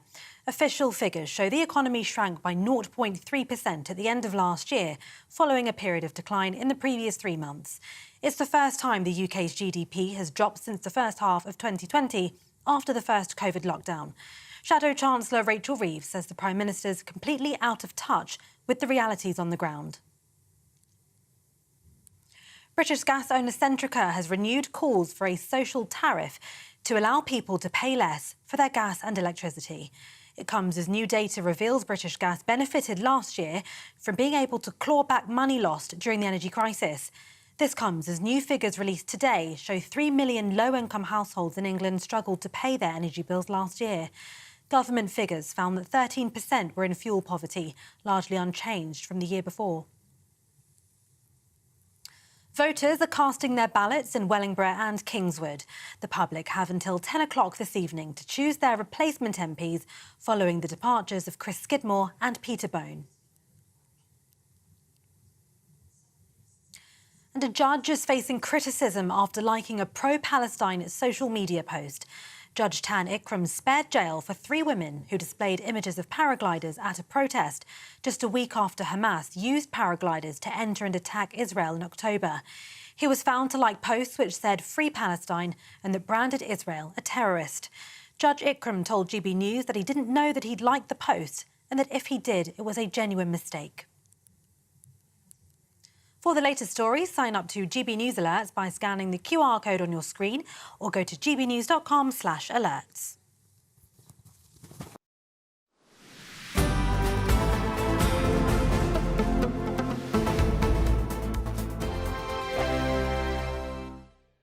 Tired of the usual focus-tested, pre-prepared Westminster runaround? Well, so am I. So you want higher taxes? Is your department to blame for this? Are you rethinking this policy? Every Sunday at 9:30, I'll be sitting down with those in power to get the truth about the issues affecting you. Let's be honest, we've known about the cost pressures of this project for years, not months. That's the Camilla Tominey Show, a politics show with personality. On GB News, the People's Channel, Britain's news channel. GB News Breakfast. Every day from 6 a.m. Claire, you want to talk by cars growing by a couple of centimetres a year? Yeah, well, 1 centimetre every 2 years. Okay. It's unrelenting because the people are so fixated on the big SUVs. The sales have gone through the roof, and yet it's James Nix, the analyst for Transport and Environment Campaign, said the author of the report on the trend said, spurred on by sales of the largest SUVs, vehicles are getting wider every year. Now, what does that mean for us? Well, it means that our roads weren't... Comfortable ride, beautiful engines, smooth. I mean, it's luxury, it's gorgeous.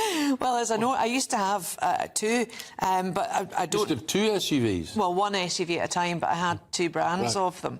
But I'd no longer drive in London now because I just don't see the point, because of the ULEZ, because of the, you know, you can turn down a thing and get fined. Parking spaces, whatever. Yeah, the growth in car size also causes issues for their drivers. The report found that largely luxury SUVs, which are about 2 metres wide, no longer fit in off-street parking. That's true. They also leave too little space for passengers to get in and out of the vehicles in typical off-street spaces, and they're about 2.4 metres wide, the report found. And I'll tell you, I was stuck in a bus last night trying to get home, and the buses couldn't move because the streets were too crammed with all of these massive cars either side. Chelsea tractors. And it was gridlocked. Yeah, but maybe they're not the problem, maybe the buses are the problem. The buses take people to their place of work and get them I'd like home. to know when, because when I go through London, all I see is empty buses. Oh, you're lucky. Every time I'm on one, they're full. Well, they're obviously only full at rush hour. You see, the thing is, property developers, when they do high-rise car parks, or, you know, they build a multiplex cinema and there's a car park attached to it,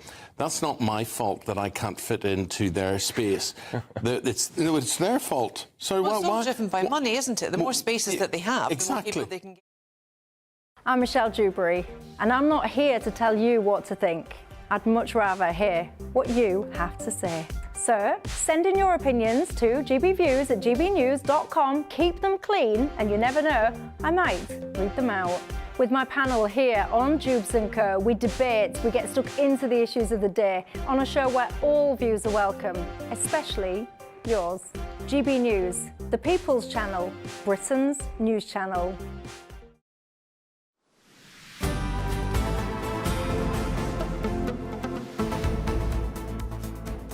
Well, it's 2:38. You're watching Good Afternoon Britain.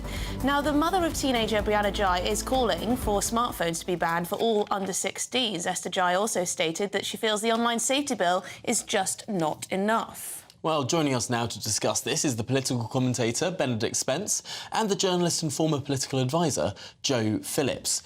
Benedict, let's start with you. I'm a little bit baffled here. Social media was nothing to do with this case. In fact, the killers of Brianna Jai communicated by old-fashioned text message. We've seen the text messages in the case.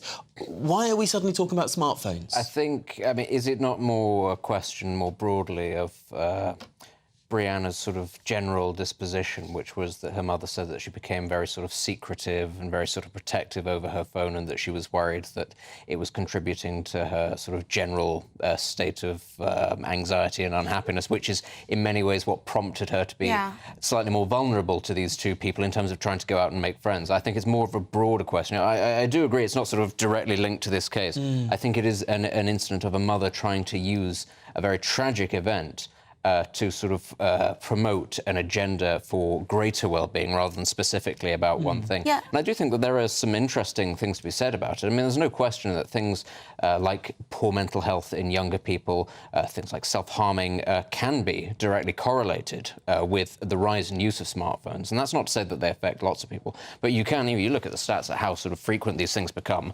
At the moment that the iPhone is introduced, they just skyrocket on average. In America, they do. Yes. But the smartphone is available in lots of countries, and not every country has the same skyrocketing No, but I think America. this is more sort of, if you like, a philosophical question, which is actually what do we consider the smartphone to be? It's increasingly, I think, is an extension of the self. It is an extension of your internal self, which is why I think a lot of people become very attached to them, and perhaps why people become very protective of them, because your innermost thoughts and interests actually are there in the data. It is a mechanical extension of yourself, and therefore it is in many ways a reflection of the health of a society in of itself. I think that the smartphone can act as a conduit to poor ill health and to trends and to mimetic phenomena, which can be sort of alleviated if a society is more healthy than another. But that doesn't mean that they are necessarily a good thing in a society that is already mentally very unhealthy. Joe, I think, well, Brianna's mother has said that her daughter was accessing pro-anorexia content,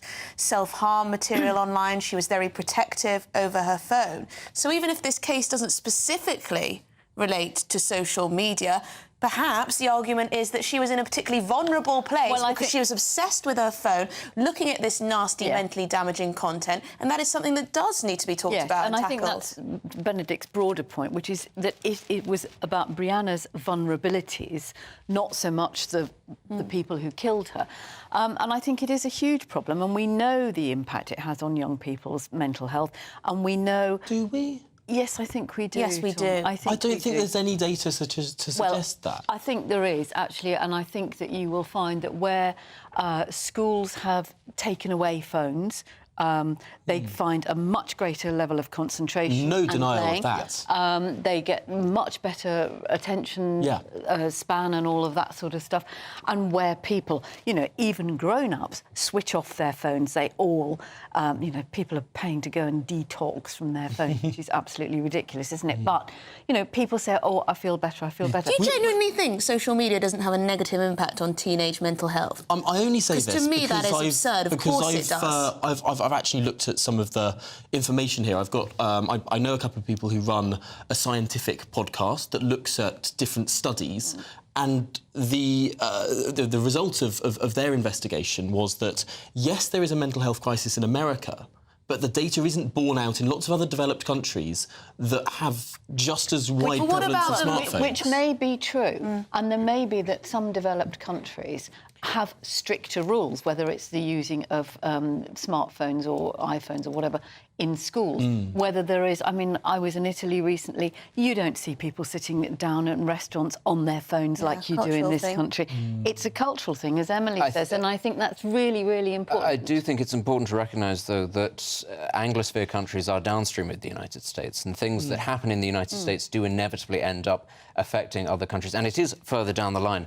Language plays an important part in this, and one of the interesting things is, of course, you know, we talk about, you know, the crisis of wokeism and all this sort of thing in the UK. You don't tend to find these things affecting many European countries because of the very simple fact that there's the language barrier. It doesn't the ideas don't transmit. I think that is a really important point, actually. But one of the other issues, and perhaps we should all be afraid of it if we're downstream from the United States, is that there is a general mental health crisis. It's not just young girls, it's not just young people. In fact, it's middle-aged men who have the highest risk for mental health issues and things associated with Do you know, I was at a fascinating conference last week in Manchester, and one of the speakers was a former footballer, Trevor Stevens, who used to play for Everton, who is now an ambassador for mental health, working with people who work on construction sites. And the figures are absolutely shocking. There are about 30 fatalities a year on construction sites. There are 600 suicides related to construction workers, not always on site. And what he's doing is using football as a way to have those conversations. And there are many examples of really sort of smart ways of thinking about how you begin to have conversations, and particularly middle-aged men who grew up at a time when you didn't show your feelings, you didn't... I mean, you know, look at the impact, if you like, and the reaction to the King talking about having cancer and, you know, before going in for the prostate operation. You know, once upon a time, that would have never been heard of. So there is a mental health... Is it also because, though, Benedict, that a lot of men, if we're talking about middle-aged men, don't have that many relationships? So don't have that many friends, people to lean on, or is that a bit of a generalisation? Well, I mean, is it a generalisation? I think men find it harder to cultivate friendships as they go on, and I think the collapse of sort of traditional communities and traditional industries in this country hasn't necessarily helped that, as people have become more atomised. In some ways, I think actually young people are better prepared for that than older people are, because actually they're sort of having a world thrust upon them in their post-formative years. So I think, you know, if we're going to be talking about mobile phones, social media, I think instilling in people mental fortitude, robustness, actually giving people, I hate the expression, you know, strategies, coping mechanism, but this is new technology. This is something that actually we don't have a blueprint for. It is not life as it used to be. I think teaching people actually how to be more mentally resilient is a very important part of allowing people to navigate the internet, social media a lot more healthily. You know, we often hear, don't we, about how Twitter can be such a toxic place.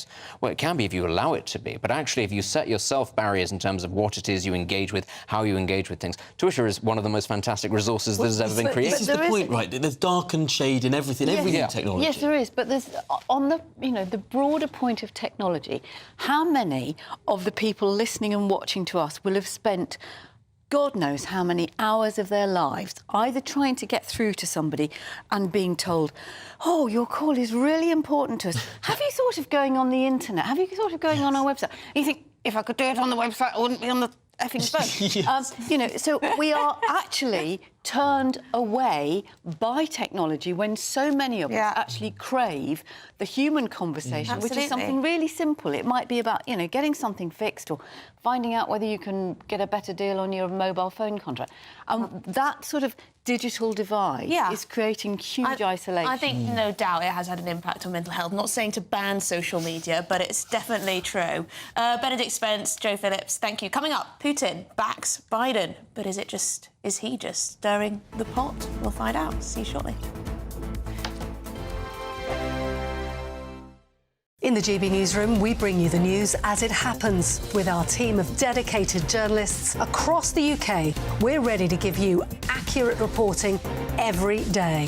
When the news breaks, we'll be there with bulletins on GB News, the People's Channel, Britain's news channel. Lee Anderson's Real World, Fridays from 7 p.m. Dr. Jane Jones, who's the clinical lead for Care After Combat. Yep. Jane, thanks for coming. And just tell me a little bit about your organisation. What do you do? OK, well, thank you for having me here so we can talk about Care After Combat. So we are an organisation, a charity, who work into the prison system, working with military veterans who've somehow got involved with the justice system and... So there's quite a high population of ex-servicemen and women in our prisons. Why is that, do you think? So 2014, the government did a review of who was resident in UK prisons, and what they found were that military veterans are the highest occupational group, and this obviously raises some concerns. So the government wanted to do something about that, and so they supported Care After Combat initially, just as a scoping exercise, really, to see if there was any way we could help these men and women actually, understand the problems that led to offending behaviour and go on to lead successful lives. So what sort of offending behaviour are we talking typically for people that's in prison that's actually served in our armed forces? Primarily, it's violence. Yeah. So that is the highest offence that we work with. Okay. But of course, the military, as with everybody else, it's the full range of offending behaviour. OK, so we're in a pub, Jane, Dr. Jane, and I guess for some people, the odd tip of alcohol is good, a bit of fun of a weekend, relax, let your hair down. But for some people, alcohol is not always their best friend, and I guess that plays a part in some of your veterans that end up inside. Absolutely. So, speaking from my own experience, a good 2/3 of the people I work with have some kind of mental health problem or mental health difficulty, struggling to either adapt into civilian life or with some of the traumas they've experienced during service. People might self-medicate with alcohol to manage some of those thoughts and feelings. Your weekend starts here with Friday Night Live with me, Mark Dolan, 8 till 9 on GB News. Big stories, big guests and big laughs as we get you ready for a cracking weekend. That's Friday Night Live with Mark Dolan. Fridays 8 till 9 on GB News. Bring your own drinks. The admission's free. Have a great Saturday night with me, Leo Carson, this Saturday Night Showdown. It's a crazy world out there, so come and make fun of it with me, my panel of comedians, and a couple of people who actually know what they're talking about. This Saturday Night Showdown is your front row ticket to the clown show every Saturday, only on GB News, the People's Channel, Britain's news channel.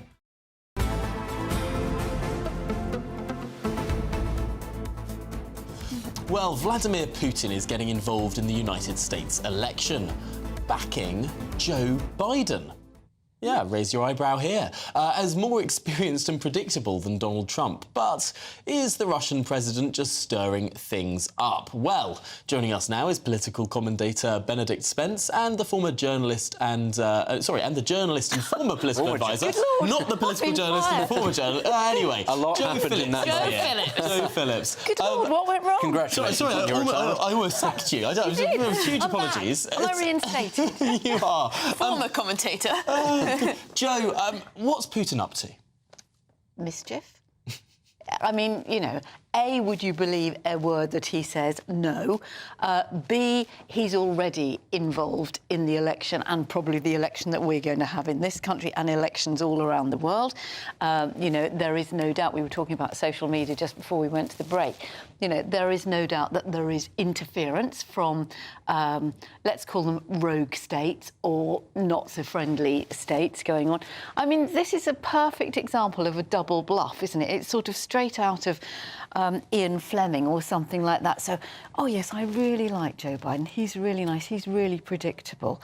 So all the Biden supporters are going to think, oh yeah, or all the people who are perhaps less keen on Trump are going to go, that means that Donald Trump's going to be the only one that will stand up to Putin. So let's vote for Trump. Is it a double bluff, Benedict? I don't think so. I don't think so. I think actually people say that Vladimir Putin lies. I actually think he tells you exactly what he thinks. I don't think he has any real need to lie. He told us he was going to invade Ukraine, and he did. He'd been saying that for a very long time. It was simply that people in the West decided that they weren't going to listen to He didn't call it an invasion. He said it was a special military operation. And what does that mean?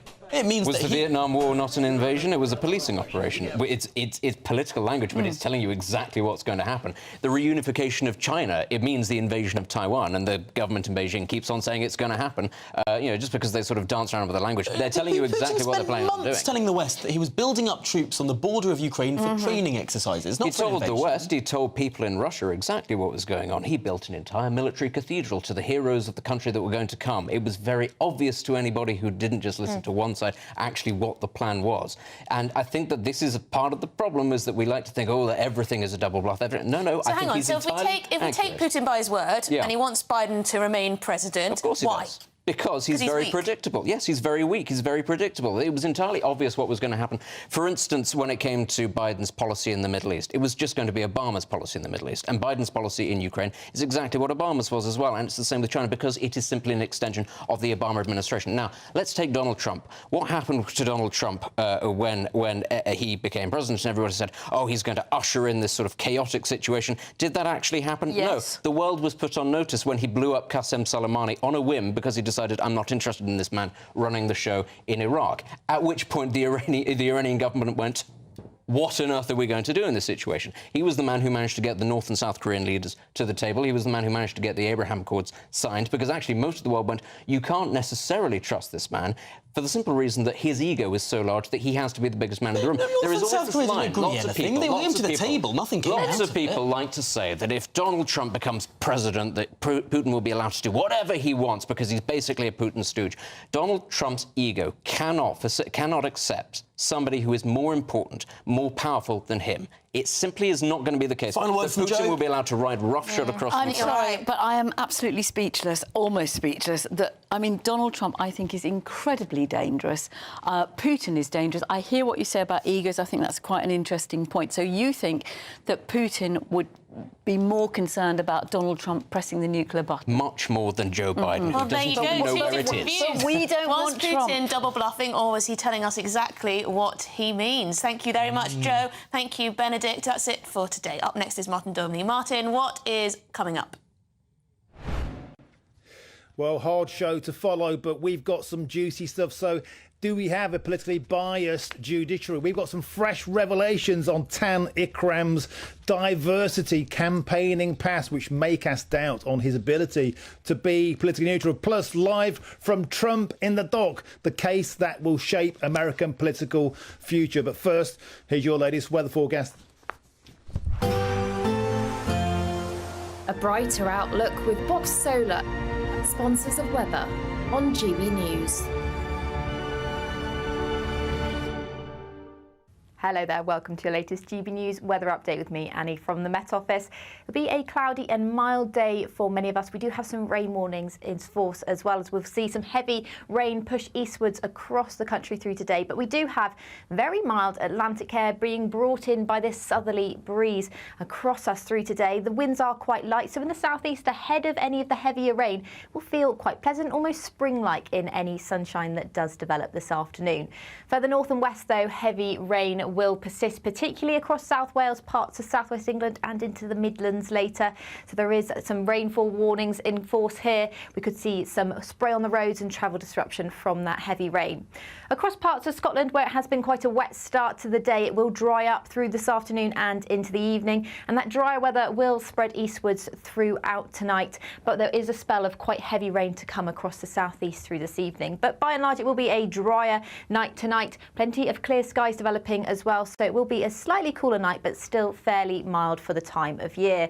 And there will be some early sunshine on Friday, particularly across parts of England and Wales, where the sunshine could last a lot of the day. However, there will be slightly thicker cloud further north and west, and that cloud could be thick enough for a few showers, particularly over parts of the Pennines and the hills. But in any sunshine you do see, it will feel quite pleasant once again. Temperatures still above average. We could see highs around 16 degrees on Friday. See you later. That warm feeling inside from Boxed Boilers, sponsors of weather on GB News.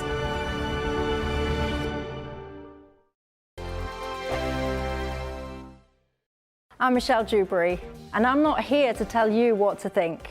I'd much rather hear what you have to say. So send in your opinions to gbviews@gbnews.com. Keep them clean, and you never know, I might read them out. With my panel here on Jubes & Co, we debate, we get stuck into the issues of the day on a show where all views are welcome, especially yours. GB News, the People's Channel, Britain's news channel. Patrick Christie's Tonight. Weekdays from 9 p.m. Mike Freer joins me now. Mike, thank you very much for coming into the studio. Thank you for inviting me. Firstly, how are you? It's been a busy day, and it's been quite a traumatic experience. It's a real wrench to walk away from a job that you love, but also a constituency that you've become. You know, I live there; it's my home, and I regard many of my constituents as friends, and it is an amazing place. And to walk away from that is really quite. It's quite an emotional wrench to think this was a job I loved, but unfortunately I can't do it anymore. Can you talk me through the process? Because you mentioned about the alleged arson attack, etc., being the final straw, but this has been a really quite vile journey to get to this point. So what kind of threats have you had? What's that look like? Well, like every MP, I mean, you day in, day out, you get abusive emails, you get low-level stuff that, whether we should accept it, but we do, it's graffiti, it's things like, in the past I've had a mock Molotov cocktail left on the office door, meaning we had to evacuate the whole building. I've come out of my house and found a note on my car. Where I live is common knowledge, but what I drive is less so. And it's a few weeks after John Mann had the wheel nuts on his car tampered with. So that all kind of makes you get a bit, what on earth's going on. But I've had two run-ins with the organisation that was Muslims Against Crusades, and people like Anjem Chowdhury, who was behind that organisation, been to prison. But online, it said, I used to do surgery in mosques, so I wanted to go out and see people. And online, it's a picture of me saying, "You're not welcome